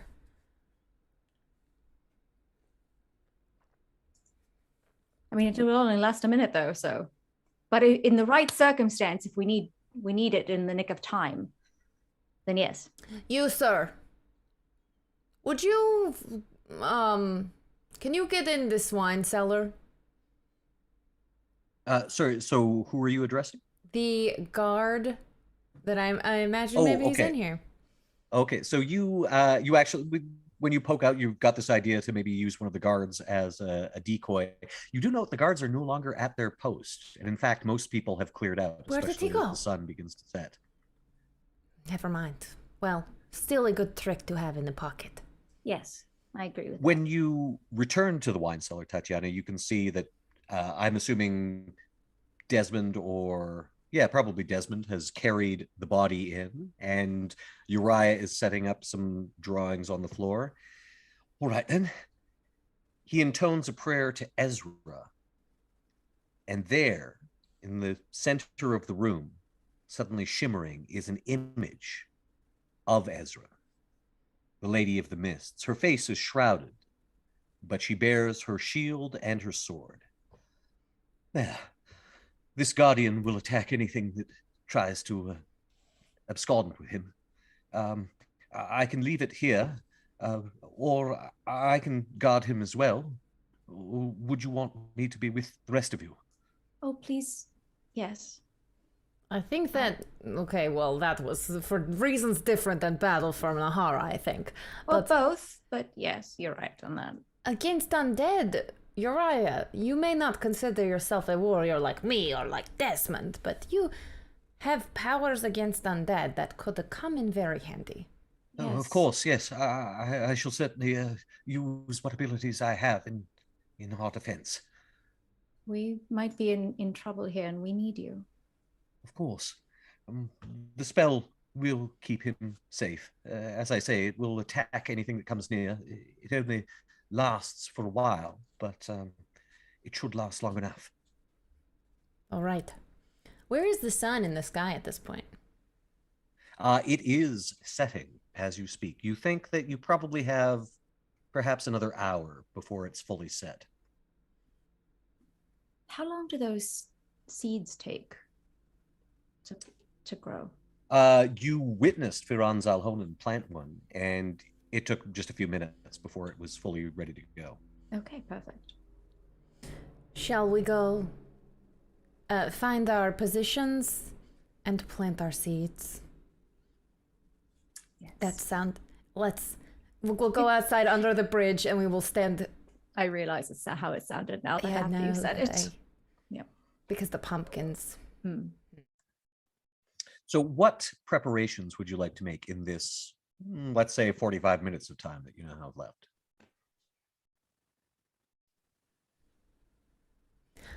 Tatiana, wearing her cat skull mask, kind of digs in the wine cellar and finds the like muddy dirt in the corner and puts on cat whiskers in the dirt on her face and just starts doing push-ups and running laps.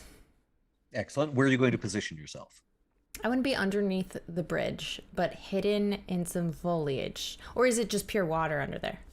It's a chasm. It looks like there used to be a river running below, but it has dried up since. It's about a 40-foot drop from the bridge down to the dry riverbed. They're not there. When you immediately exit the bridge, is there like a little old well house that's no longer in use, or like some sort of objects with which to hide ourselves from view? Okay. Yeah, you can easily find some cover on the other. I assume this was on the close side of the bridge, yes? On the close side of the bridge. The side closest to the house. So yeah, you can easily hide yourself. I'll ask for a stealth roll. Oh my. Okay. Stealth. Yeah, okay. 19. I'm rolling well tonight. Yeah, Tatiana, she Must finds be like a busy. piece of rubble that's like it's almost her exact size and shape. She can easily it's big enough that she can easily hide behind it. And you're pretty sure that from the vantage point of something exiting the bridge, you'd be completely obscured. I lean up against it, and the wind sort of like blows, and it's as if I am as invisible as the winds. Like you could see me if you look at me, but partially air. Very nice. Anyone else want to make any specific preparation or take up a position? Yes.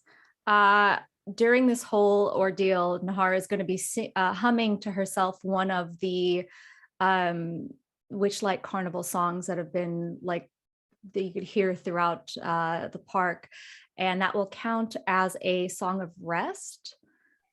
So I'm guessing this might be like a kind of short rest period. I actually should have asked that before, so that everybody would get 1d6 regained hit points before we start.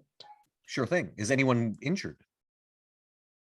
I don't know. That's because I didn't know what everybody else was doing Okay. before they but if they are, then they can get regain.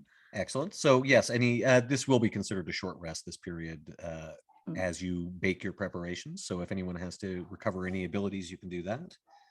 And as I say, I don't think anyone is injured, so the hit points don't really matter. Okay. Sorry, I didn't know that before because Nahara and Uriah were off in their own little world.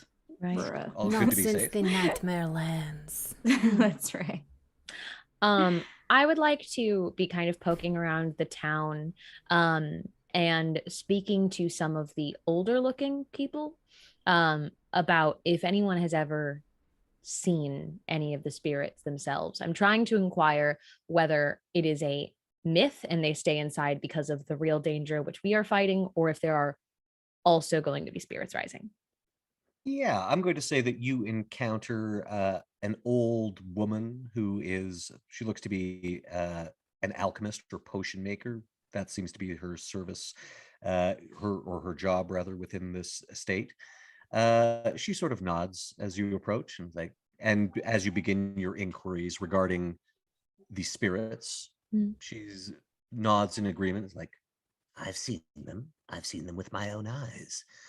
They rose at the call of Aslan to defend us.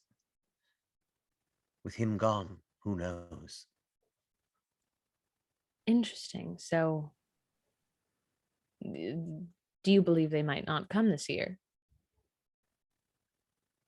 Oh, they'll come. But you're not sure they'll be under the command of anyone with your best intentions? One will come in particular. The Dullahan. I was here when they took the former Baron's head. It was horrible. I bet. You're not planning on being outside? I was just inquiring about the evening since it's our first time. Yes. Well, see that you're safely tucked away. she's clearing away various bottles into a small satchel. And she nods to you again. Yes, we'll be safe. I hope you are as well. May the dead avoid you. And she returns into the building that she was in front of. Best not Fen. to. Oh, sorry. Fen, you and I can both fly, and I'm not certain how much it would be obvious that you are out as well, but do you want to stand watch with me on the roof? I think we could perch and get a good watch. And he's going to watch over our little drunken lord. I don't know, but I feel like if we can keep an eye out, that might be. But you're right, somebody should watch him. Wait, where did Desmond go? I thought I was there. I mean, are you going to watch over him, or were you going to take a watch? I figured to be with him, so somebody would. Desmond's going to stay, then I can go with you. Okay. I figured if this creature was going to come by, we would be the first to see him. All right. And you can message the others. I don't have that skill. Right. Okay, well, I pop my dread form and join Nahara. As the two of you take up your position on the roof of this covered bridge, you can see the sun dipping down below the horizon, last rays illuminating the countryside with the reddish hue. Desmond, where are you going to position yourself? Like kind of like not on the wall, but close to it, just so he can like have his back to something solid while keeping view of the entire room. Okay, so you're going to be in the wine cellar. Yes. Okay. And Tatiana, you were hidden. I'm Valentine. hidden against the rock, yes. Valentine, where will you take up your position?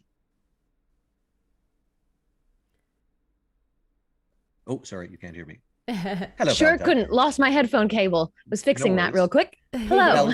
Where now? So Valentine was off, sort of questioning people, but where does she end up as the sun begins to set? I'd like to take a position to hide near Tatiana, but a little further back, so that hopefully we're in sight of each other, but I wouldn't be quite as up in the action. Okay, and so if you're going to conceal yourself, a stealth roll from you, please. That's a nat 20. All right. Okay. You are quite Right. certain that you certainly could not be spotted from the vantage point of the bridge. All right. But you can actually, you found a great spot where you and Tatiana can actually make eye contact with each other. That's great. And I'll establish telepathic link so that no matter how far we get from each other, we've got it up for the next, I think it's 30 minutes or an hour. Great. And you notice Brother Uriah is just sort of like standing out in the open. Where should where am I? Uriah, get behind this rock. Oh yes, of course. And Uriah will be making his stealth roll with disadvantage. You're pretty sure that Uriah's hat is in full view of anyone who's looking. I take his hat off. Oh, sorry. Down. Right. And he bends down with a lot of clanking of chainmail.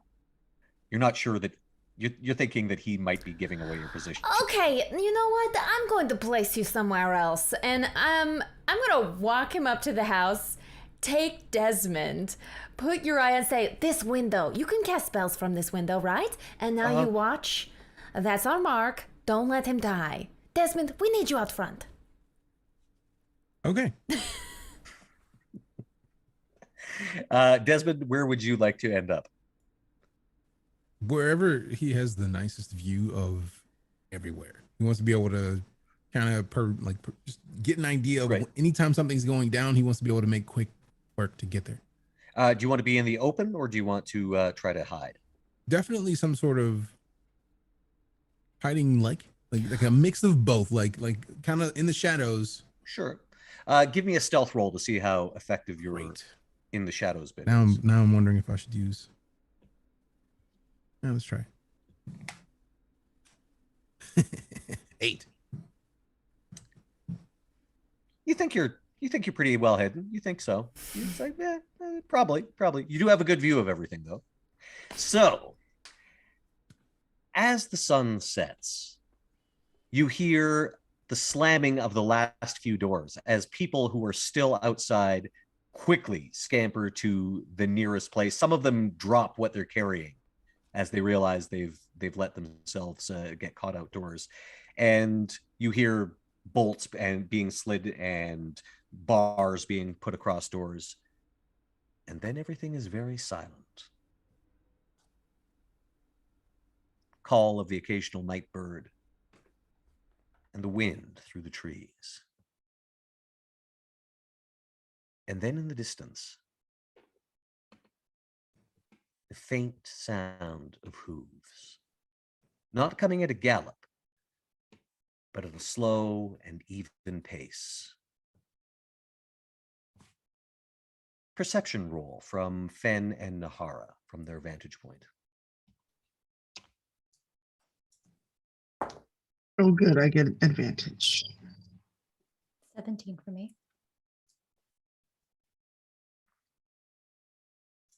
That is a dirty 20. All right. Fen, you see it first, but Nahara, you quickly see as well. At the far end of the bridge, a light moving in the trees. Possibly a lantern? Hard to say. But as it moves into view, you can make out a familiar sight. The same sort of leering face that you've seen carved into the many pumpkins that dot your side of the bridge.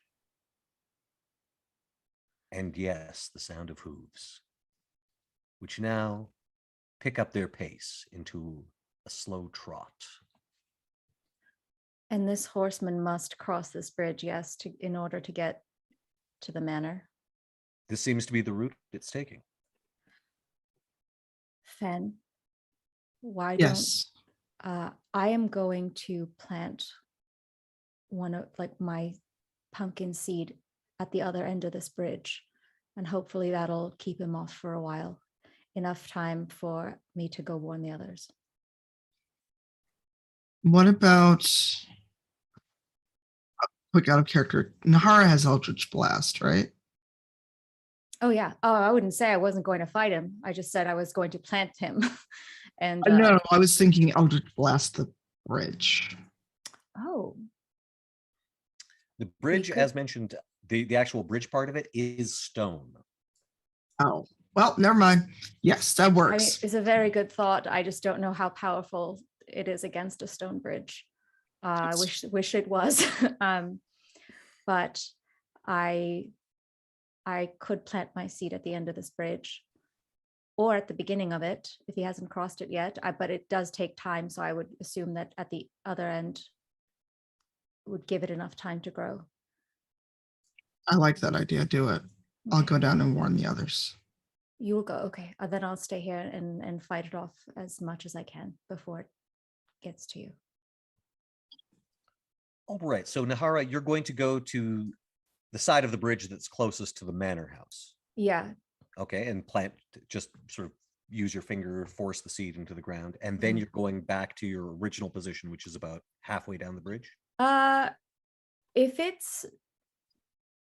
If I'm up high up upon the bridge, how much space is there between, say, the top of his head? Well, if you're on top of the bridge, you're actually on the roof of the bridge, and so you can't actually see what's on the bridge beneath you. I actually want to be flying above. All right. How far above the bridge? I have 30 feet. Okay. And so you dart back, you plant the seed, and then you go. Are you back around halfway across the distance of the bridge and up in the sky? I kind of want to be back towards where the pumpkin would be at the end of the bridge. Okay. Instead of the middle. The bridge is about 100 feet long, as mentioned, and you can see the light approaching the end of the bridge. From where you are, you can see the figure upon the horse. There's many sources of illumination, actually. The pumpkin that it's holding in its hand, of course, shedding light. The eyes and mouth of its steed also glow red. And there's a faint green glow. You realize it's emanating from the stump of the neck of this figure. It is, of course, headless. And how far away is he from me? He's currently approaching the end of the bridge, and if you are, shall we say, 30 feet from where you placed your pumpkin, he's about 70 feet from you. Okay. Well, I'm going to Eldritch Blast him. Very well. Please roll me an attack. Okay. First one to hit is a 25 to hit That hits. for 13 points. 13 points of damage. And the second one is 19 to hit That hits. for 6 points of damage. So 19 points of damage total. Mhm. Right. All right. And as you launch that attack, everyone roll initiative. Wait! Oh, Yay. 17. Nahara is really the only one who could successfully draw a bead on it. Fen, actually, I'll let you get an attack in Oh. before initiative. if but I you'd was like. hiding right at the end of the bridge waiting for him. Yeah, so he's at the other end of the bridge. The So other end. he's 100 feet away from you, and there's a covered bridge in between, so you can't draw a bead on him. Ah, And you could, if you have an attack that can make it, what, 70 feet? Unless I swoop down on him, no. Very well. So we'll let this Eldritch Blast, it went off, and that damage has been taken. And what is everyone's initiative? If you can put them in the chat as well. At nat 20. Nat 1. Oh, Okay. I got an this 8. fight doesn't look like anything to Be think. right back. And is too discombobulated by a headless horseman, apparently. So we've got Nahara with a nat 20. We've got Desmond also with a 20. Not a nat, Yeah. though. No. Oh, We've got Fen with a 1. Great. So just to make sure this is right, Desmond at 20. Nahara at 20. We have Valentine at 17. Tatiana at 8. Fen at 1.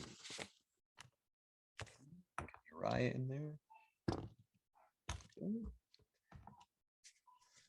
And let us begin with that natural 20 for initiative.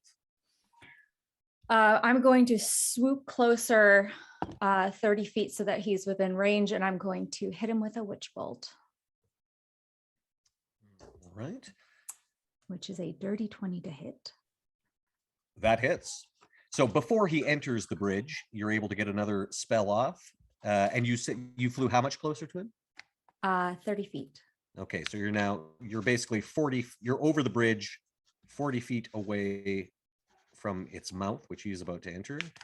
And what's your damage on that witch blast? Oh, not so good. Only 9 points. Oh, wait, hold on. It was supposed to be 3d12. What's that? Hold on.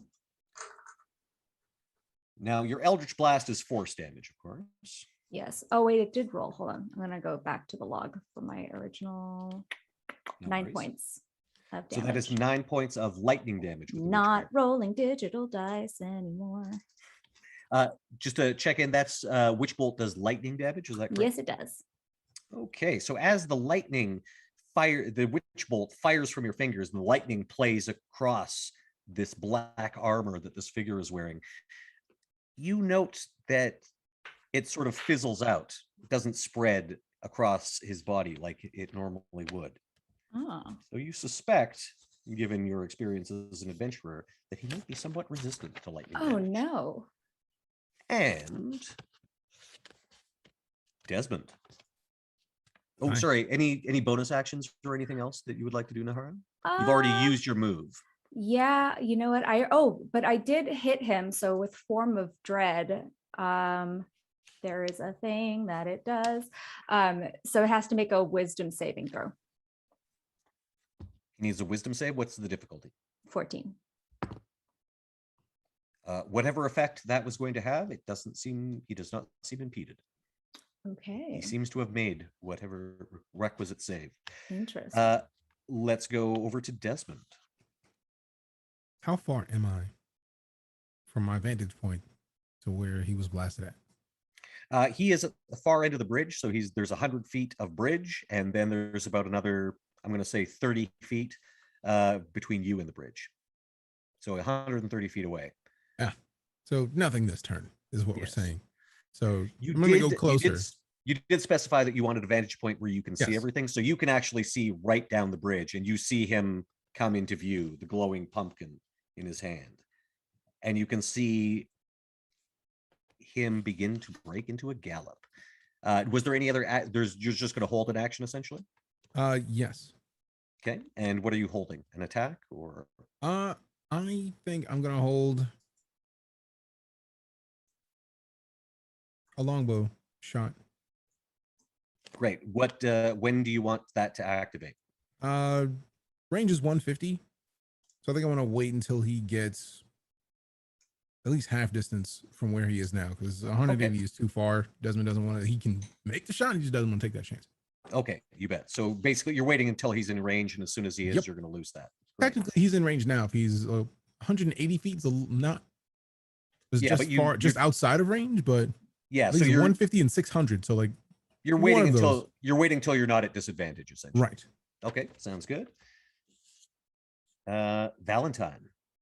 I would like to just reach over to Tatiana with my action and give her stone skin. Give that to Tatiana instead. And then I'd like to use a sorcery point to make a cantrip a bonus action. And I would like to hit him with a firebolt. Oh.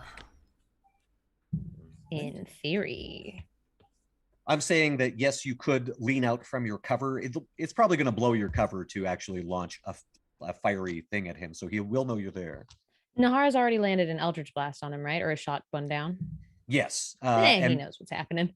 yeah, he knows he's being attacked. And it's 120 feet. So I figured you said the bridge was about 100 feet from us. So, all right. The bridge is 100 feet long. And yeah, so he was about. You were near your end of the bridge, so if you lean out, you can probably see right down the bridge and fire a firebolt at him. All right, that is a 21 to hit. That hits. All right. Ooh. That is 15 points of damage. 15. And I'll just kind of like try to like vault it over a little bit and duck back in. All right. So yes, you've probably blown your stealth, but you do have full cover right now. Yep. Okay. That's all I need. And so he's basically just come into view. This spell got launched. Desmond has notched an arrow. There were a couple of spells actually from Nahara, one on her surprise round, one in initiative. There was a firebolt fired at him, and he begins galloping down the length of the bridge. And you hear laughter.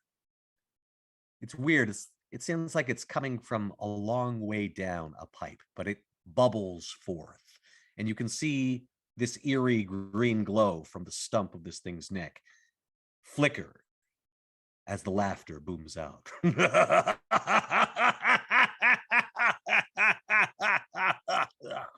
And the sound of the hooves grows closer. The hooves of this thing that it's riding, not a horse, but some kind of fiend, apparently. As the hooves of this thing make contact with the stone bridge, there's gouts of flame that shoot out along the side. And he's about halfway down the bridge as Desmond's held attack fires. Please make me an attack roll. Oh, yay. 17 hit. 17 hits. Yay. Damage is 6. 6 points of damage. Yes. Very well. The arrow flies and sinks into the shoulder of this thing where its breastplate and pauldron meet. It finds its mark and stays there as this thing charges forward, seemingly unperturbed. Next, we are to touch. Oh, go on. I also want to cast. I imagine it's near 90-ish feet at this point. It's about 70 feet away. Perfect. I'm going to cast Hunter's Mark on it. Very well. That's a bonus action, right? Yes. Cool. And Oh, wait. Double check. I don't want to be a liar. Yes, casting time 1 bonus action. Perfect. great. So it is now affixed with your hunter's mark. That just happens, right? He doesn't actually get to save against that. It's just something that happens to him. As far as I know, yes. Great. And Tatiana. Tatiana, against the rock, looking invisible nearly with her stealth, will hold her action and wait until this thing reaches the opposite side of the bridge and about 10 feet further out.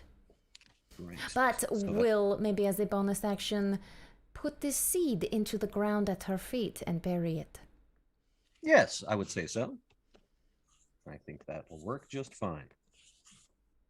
You pull out the seed that Nahara gave you, and as you prepare, you're getting your weapon ready. I assume you're going to attack with your kukris? Oh no. Oh, what are you using? I am going to throw Entangle at him. Oh, okay. So you were preparing the spell in your mind, and you put the seed into the ground. And as you do so, you can feel it vibrate slightly. Nahara, you noticed this as well as you pushed your seed into the ground earlier. So, Fen. Is he close enough for me to attack? He has actually gone in, he used his move and went into the bridge. So you'd have to fly to one end of the bridge or the other to get to line of sight on them, because you're currently above the bridge right now, which is covered by a roof. Well, dagnabbit. Then I am going to hold my action. Great. Do you want to do any movement? I will start moving toward the closer end of the bridge to me. Great. Oh, so the side with the house. Okay. So what's your movement when flying? When flying is 60. Yeah, you basically, just using your move, you can get to that end of the bridge. And as you do so, as you clear the roof and you can see like the end of the bridge, you notice that at the end of the bridge that's closer to the house, there's a stirring in the earth as a pumpkin suddenly pops out of the ground. And then along its surface, cuts appear as 2 eyes and a mouth form in it, and it blazes with light from inside. As this little 3.5 foot tall thing made of vines and vegetation then crawls out of the ground, and you see that the pumpkin is actually its head. It looks around, it looks up in the sky and sees Nahara, the one who planted this one, and nods. Actually, Nahara, you're the one who planted this. What jack-o'-lantern face does this thing have? I would say it has very sharp vampire fangs and very elongated eyes, and pretty sinister. And it has a thing where like when you take the eyes out and you can use them as devil horns. Has a devil horn. Those suddenly pop up as well, responding to your mental image of what this thing should look like. Yeah. You notice it nods to you and seems to be waiting for direction from you. And you instinctively know that you could basically think what you would like this thing to do. So it's at the very end of the bridge that's closest to the house. You are currently, I believe, above the bridge. Mm-hmm. It is your turn. What would you like to do? Well, if he instinctively knows if the pumpkin instinctively knows who their target is, then I will, let me see, I'm going to cast Mind Spike on the horseman. Do you need to be able to see him to do it? Because he is currently in the bridge. He's in the bridge. Oh, yeah, I he's apologize. on the bridge and there's a roof on it. Okay, I forgot that it was the whole thing was covered. I would like to then swoop back further to where I could see him in the entryway. Right. So you're going towards the house then? What's your movement? Yes, rate towards the house. It's 30 feet. Am I able to? You don't. You'd have to dash essentially to get all the way back. But you could do that. You could get all the way back, and then you can also essentially tell me what your pumpkin does or what your lantern jack does. Well, what capabilities do the lantern jacks have? You do remember being told it's basically it's like a little goblin. It's basically as strong and as tough as a goblin. Okay. Well, it's going to physically attack and kind of like block the way of the bridge as much as it can. And Okay. if I'm not able to see him in the covered bridge, then I will dash towards the other side, but still remain 30 feet up. Okay. So you are now based on the other side of the bridge, the side that the house is on, because you cleared 60 feet. And you see your little lantern jack look at you, give you a thumbs up with its weird little viney hand, and immediately start charging down the bridge towards the horseman. Yes. It uses... It doesn't dash. It basically runs up and then is like standing waiting for this thing as it charges towards him. All right. Our other 20 is Desmond. Yay. And is it still galloping down the bridge, or is it close enough to actually fight? It's halfway down the bridge. So you could Okay. easily hit it with another arrow now. It's well within range. Definitely going for another arrow shot. And thank goodness for the hunter's mark. But let's roll the hit. 21. 21 hits. And for damage, rolling 3, but then I also, because of Hunter's Mark, get an additional d6. So 8 total. 3 and 8 5. points of damage. Again, another arrow sinks into this thing's undead flesh. Doesn't even flinch. Just keeps riding forward. Now lifting that pumpkin aloft.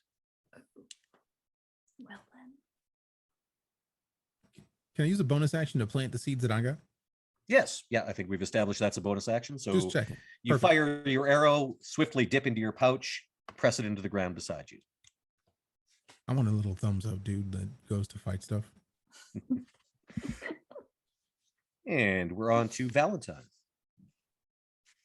I will, at the beginning of my turn, use my bonus action to also plant the seed next to where I'm staying here. Does he seem to be like, I know I blew my cover. Is he looking? I mean, I guess he doesn't have a head. Is he turning his body, coming directly towards where Tatiana and I are stationed? Well, you're sort of on either side of the bridge. It looks to be, he's going straight down the barrel of the bridge. He's just, and again, it's hard.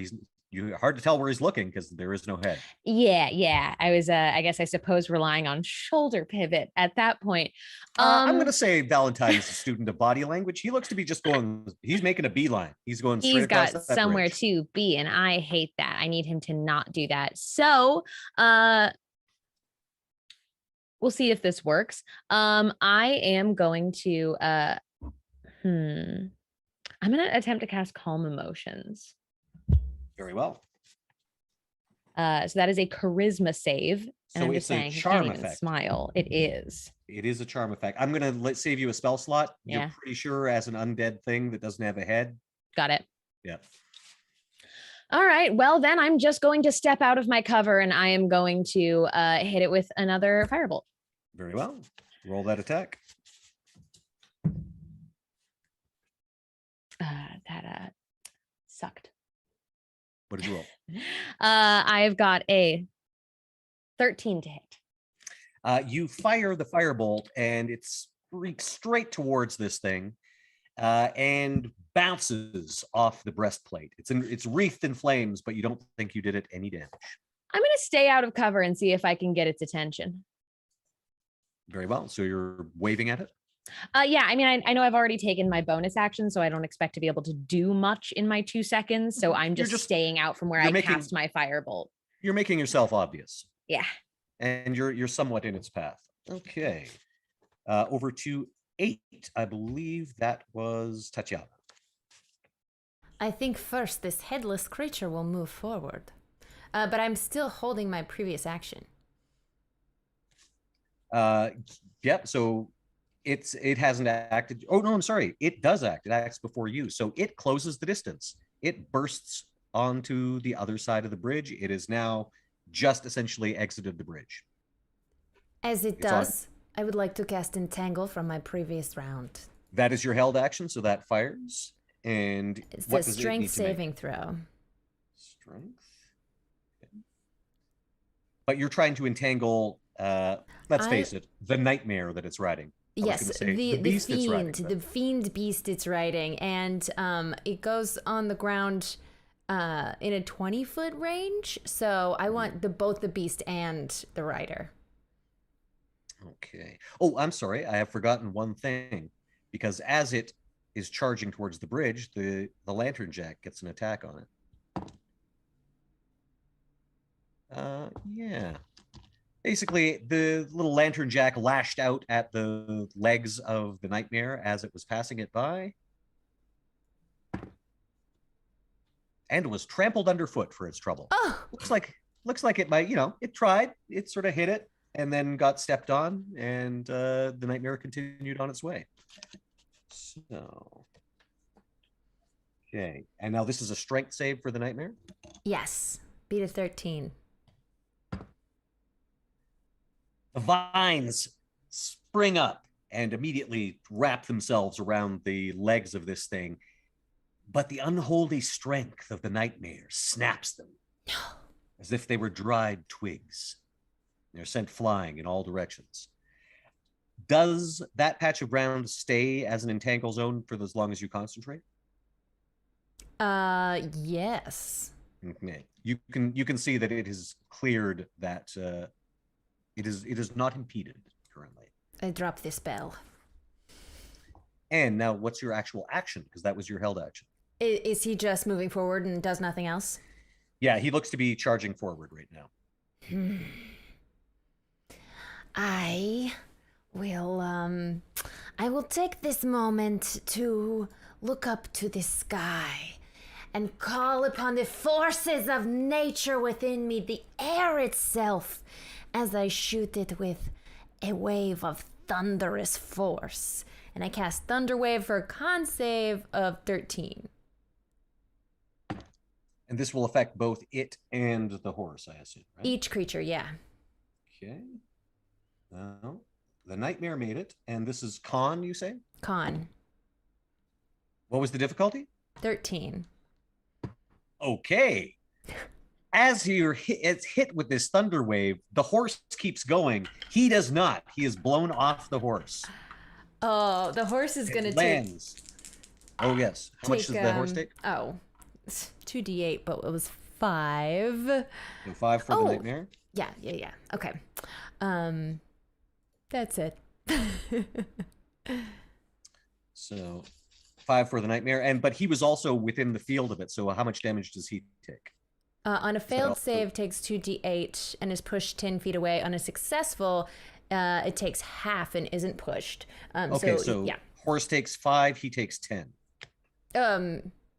No, the 2d8 was only 5. Oh, okay. All right. Yeah, so he the takes horse 2 or 3? actually, the horse saved, so it only takes 2, but he takes 5. Got it. That. And more importantly, he got blown off his horse and he is now prone on his butt. Ah, yes. But You dare to mess with the... Oh, no, I say nothing because I'm still stealthy. yeah, I'd say I'm gonna say Thunderwave blew your. Oh no, because does Thunderwave emanate from you or does it emanate from a point you choose? From you. Yeah, the Thunderwave, you managed to cast Entangle from cover, but the Thunderwave really did blow your cover. Since my cover is blown, I say something really cool about, you do not mess with the power of the elements. And then there's just another crack of thunder, but that one's just for flavor. Here's the thing. Go on. Jack-o'-lantern. Lantern on Jack. That's right. It is your next turn. But what's the thing? What does your face look like? Well, I tried to draw a picture, but I'm no art and audio. I think it's just got like lots of curling fangs coming out, but like a protruding sort of mouth, like the pumpkin was misshapen to begin with, and its eyes are just got that sort of anglerfish look to it. Yeah, the eyes are very surprised and with eyebrows. Right. Out. So that little guy pops out of the ground right next to you and sort of looks at you expectantly. What would you like it to do? Bite the horse's hind. Okay, no, well, this was the thing I was about to say. As this thing got blown off the nightmare continues forward, carried by its own momentum, and then dissolves into flame. Never mind. Change direction. So yeah, it looks at where the horse disappeared for a second, then looks over to the horseman prone on the ground and runs towards the horseman Ankles, and jumps go on for him. ankles. Oh yeah, or whatever. You do you. So this thing is sort of grappling the horseman. It looks like fairly ineffectually. It's sort of like, wrapped around him, but it is sort of gnawing on him. All right, we'll take that into account. So that's what's happening right there with that. The horseman, from its position on the ground, pulls itself up, using half of its movement to do so, then looks over at the person who thinks he's stealthed but is really not stealthed and has been firing arrows at him as it hurls that jack-o'-lantern at you. I figured he wasn't stealth, so he's ready. What is ooh, that is a crit. Okay. I'm so sorry. Maybe not. So I was going to say what's Desmond's armor class, but a 20 always hits at this table, true. I believe. So that will be 15 points of fire damage. Nice. As this thing explodes when it comes into contact with you. And you realize it's not actually a physical jack-o'-lantern. You're not hit by something. You're hit with flame, and it releases its shape of the pumpkin as it explodes into contact with you. Fancy.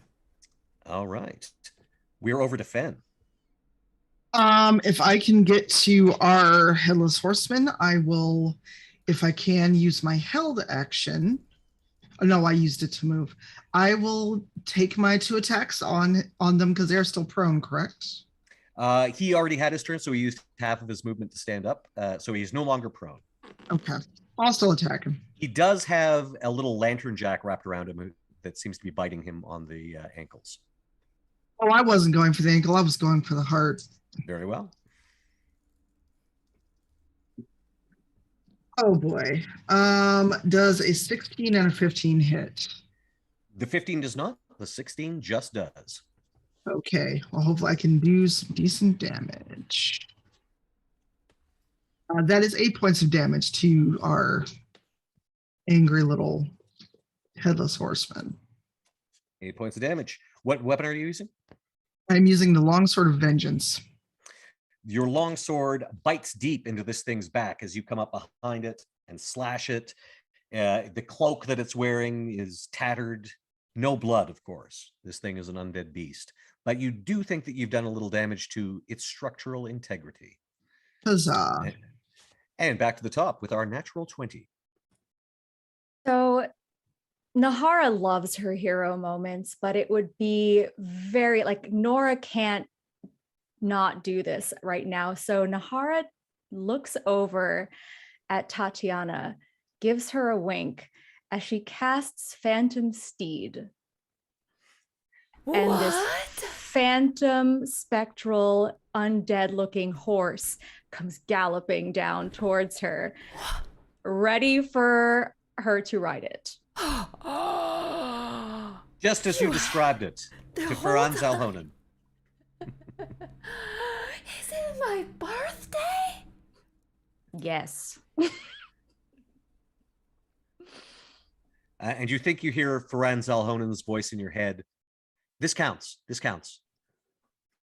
It doesn't. He still owes you. So it has a speed of 100 feet and can travel 10 miles an hour or 13 at a fast pace.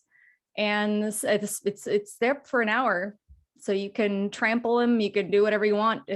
But that horse is yours to ride. Thank you, Nora. Very nice. Excellent. So that is your action for the turn? That is my action, yeah. Are you using any movement? I am going to fly back towards the rest of the group. Still 30 feet in the air. Great. And you hear Uriah shouting from the window, "It needs to be closer. I can't turn it unless it's closer." And Desmond. Is my little lantern jack going next after me?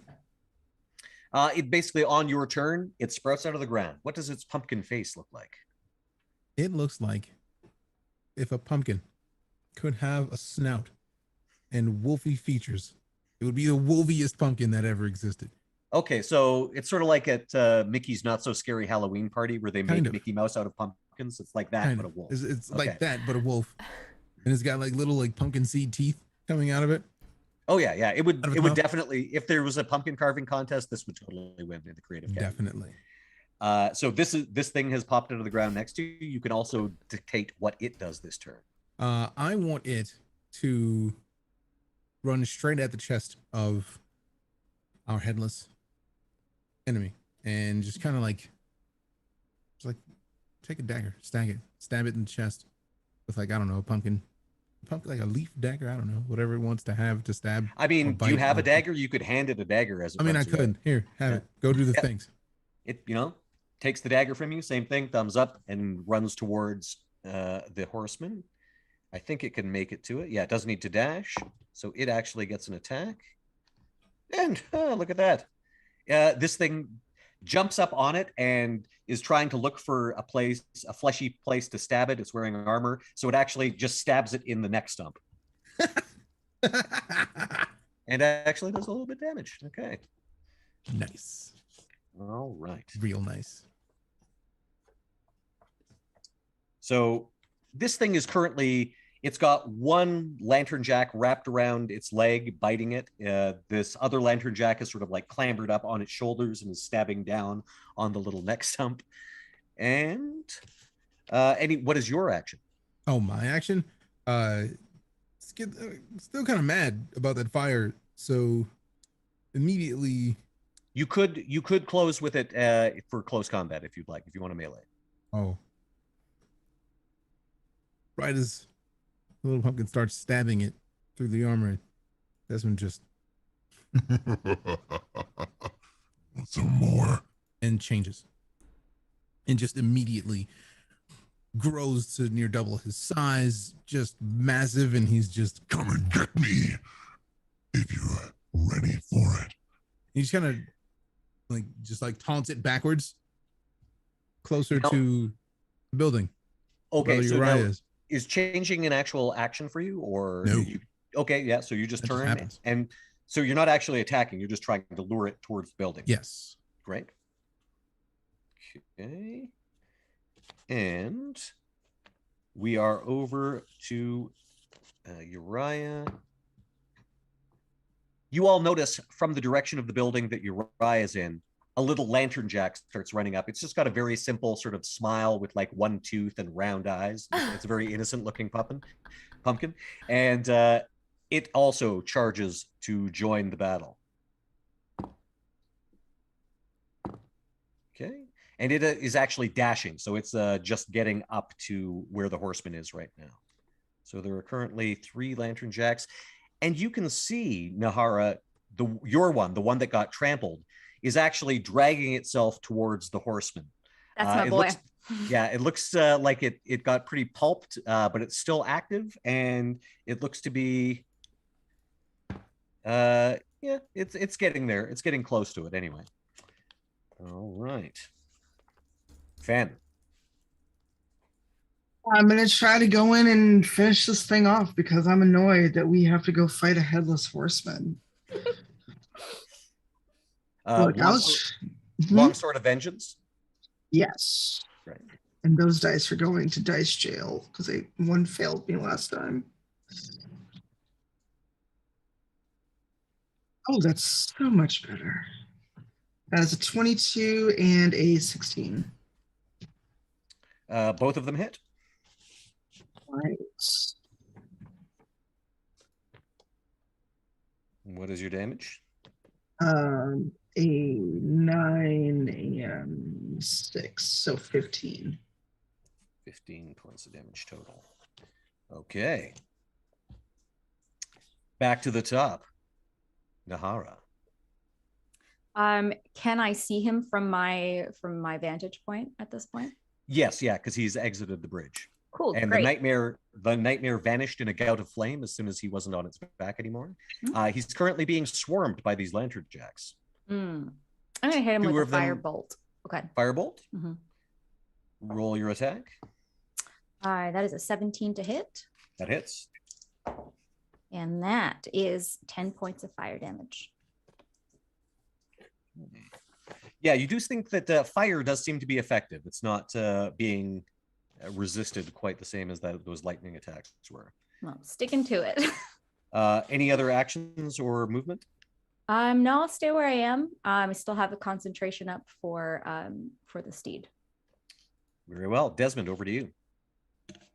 Still just kind of like taunting, like, You don't want any, do you? just like walking backwards, taunting it toward him, and just like kind of pointing at the lantern jack to keep stabbing it in the And shoulder or the neck. The lantern jack does keep stabbing it. Perfect. Yeah, but the one with the dagger is actually doing quite well. He's just poking new holes in that neck hole of his. And right the second he hears it, Desmond's just like, ooh. And then the pumpkin's just like, then keep stabbing. Valentine, over to you. I believe you planted a pumpkin last turn, didn't you? I did. It sprouts out of the ground. What does its face look like?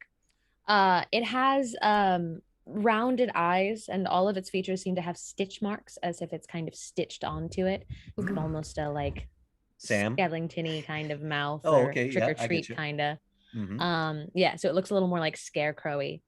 And I will most definitely kind of shove it off to go get to it. I'm just gonna assume psychic damage useless here as well. On a Not necessarily. Hmm? It cannot be charmed, but you do know that some things, even though they can't be charmed, the blunt force or even the scalpel-like force of a psychic attack can sometimes actually cause damage. Okay, then I am going to go for and fingers crossed, a dissonant whispers. Right? That is a wisdom save of 14. The save is made, but I think it's half damage, yes? Or Yes, is it is. It is halved. it is not one of those save or suck situations? I believe not. On a failed save, it takes 3d6 instead. All right. That is 10 points of damage. And from the place, I'm just going to use my dissonant whispers for flavor, kind of, to try and like whisper taunts to draw it forward to kind of work with what Desmond's doing. Very good. And your lantern jack, you just told it to attack it, right? Yes. I just kind of like, as opposed to even just saying anything, I just kind of like kicked it towards the horseman. Your lantern jack also charges forward. So now it has 5 lantern jacks on it. As, let's see. You still hear Uriah shouting from back. It's not close enough yet. Should I come out there? As we move over to Fen. Going in for the attack. I want this thing to go down. Very well. Question: would you like to use it? Would you like to use a bonus action for your lantern jack? Oh, I didn't even plant mine. So no, because I Okay. never planted. It's still in my pocket. That's Does go. Did the enemy not get a turn? Or did Finn hold it? He's basically he's basically trying to stride forward. Ah, you skip me. Oh, I'm so sorry. So sorry about that. Tatiana, you go first. Okay, sorry. I see this spectral phantom steed, and I look around and I catch Nahara's eye and give her a wink as I leap up onto it and right at the short distance to catch up with this thing.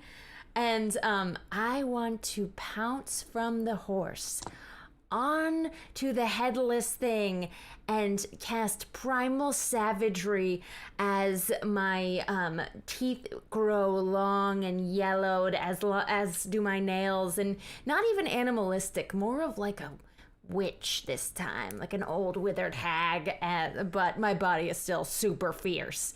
And I just rip into it with potentially acid damage based Very on well. these claws. Roll your attack. Okay.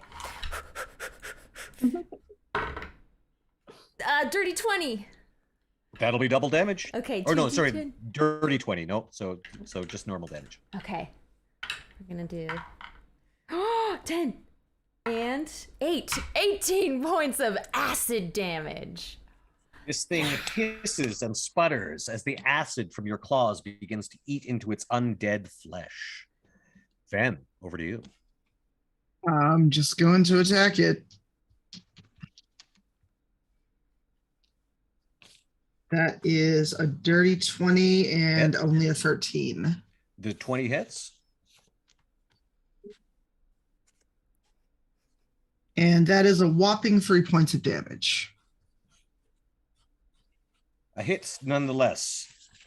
As this thing is suddenly halted in its tracks.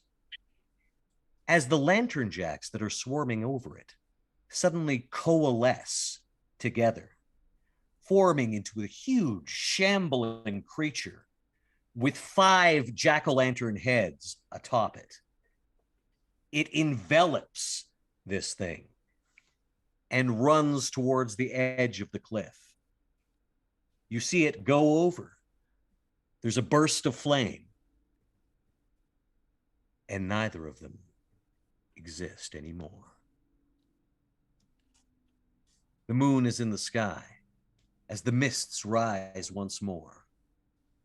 And you find yourself in the exact positions you were at the Witchlight Carnival. And we will end our Halloween episode. Get the secrets. We will end our Halloween episode there. You can feel free to call Firan Zalhonen and remind him of what he had promised you. But in the need the meantime, secrets from the father. happy Halloween to everyone. Yay! And yes, and happy Halloween to the Black Cube group. Yeah! Happy Halloween to you from the Black Cubes. Good night, everybody. Good night. And I understand there's another show that you might want to watch, so you might want to tune into that. Oh, yeah. Ooh. Big one.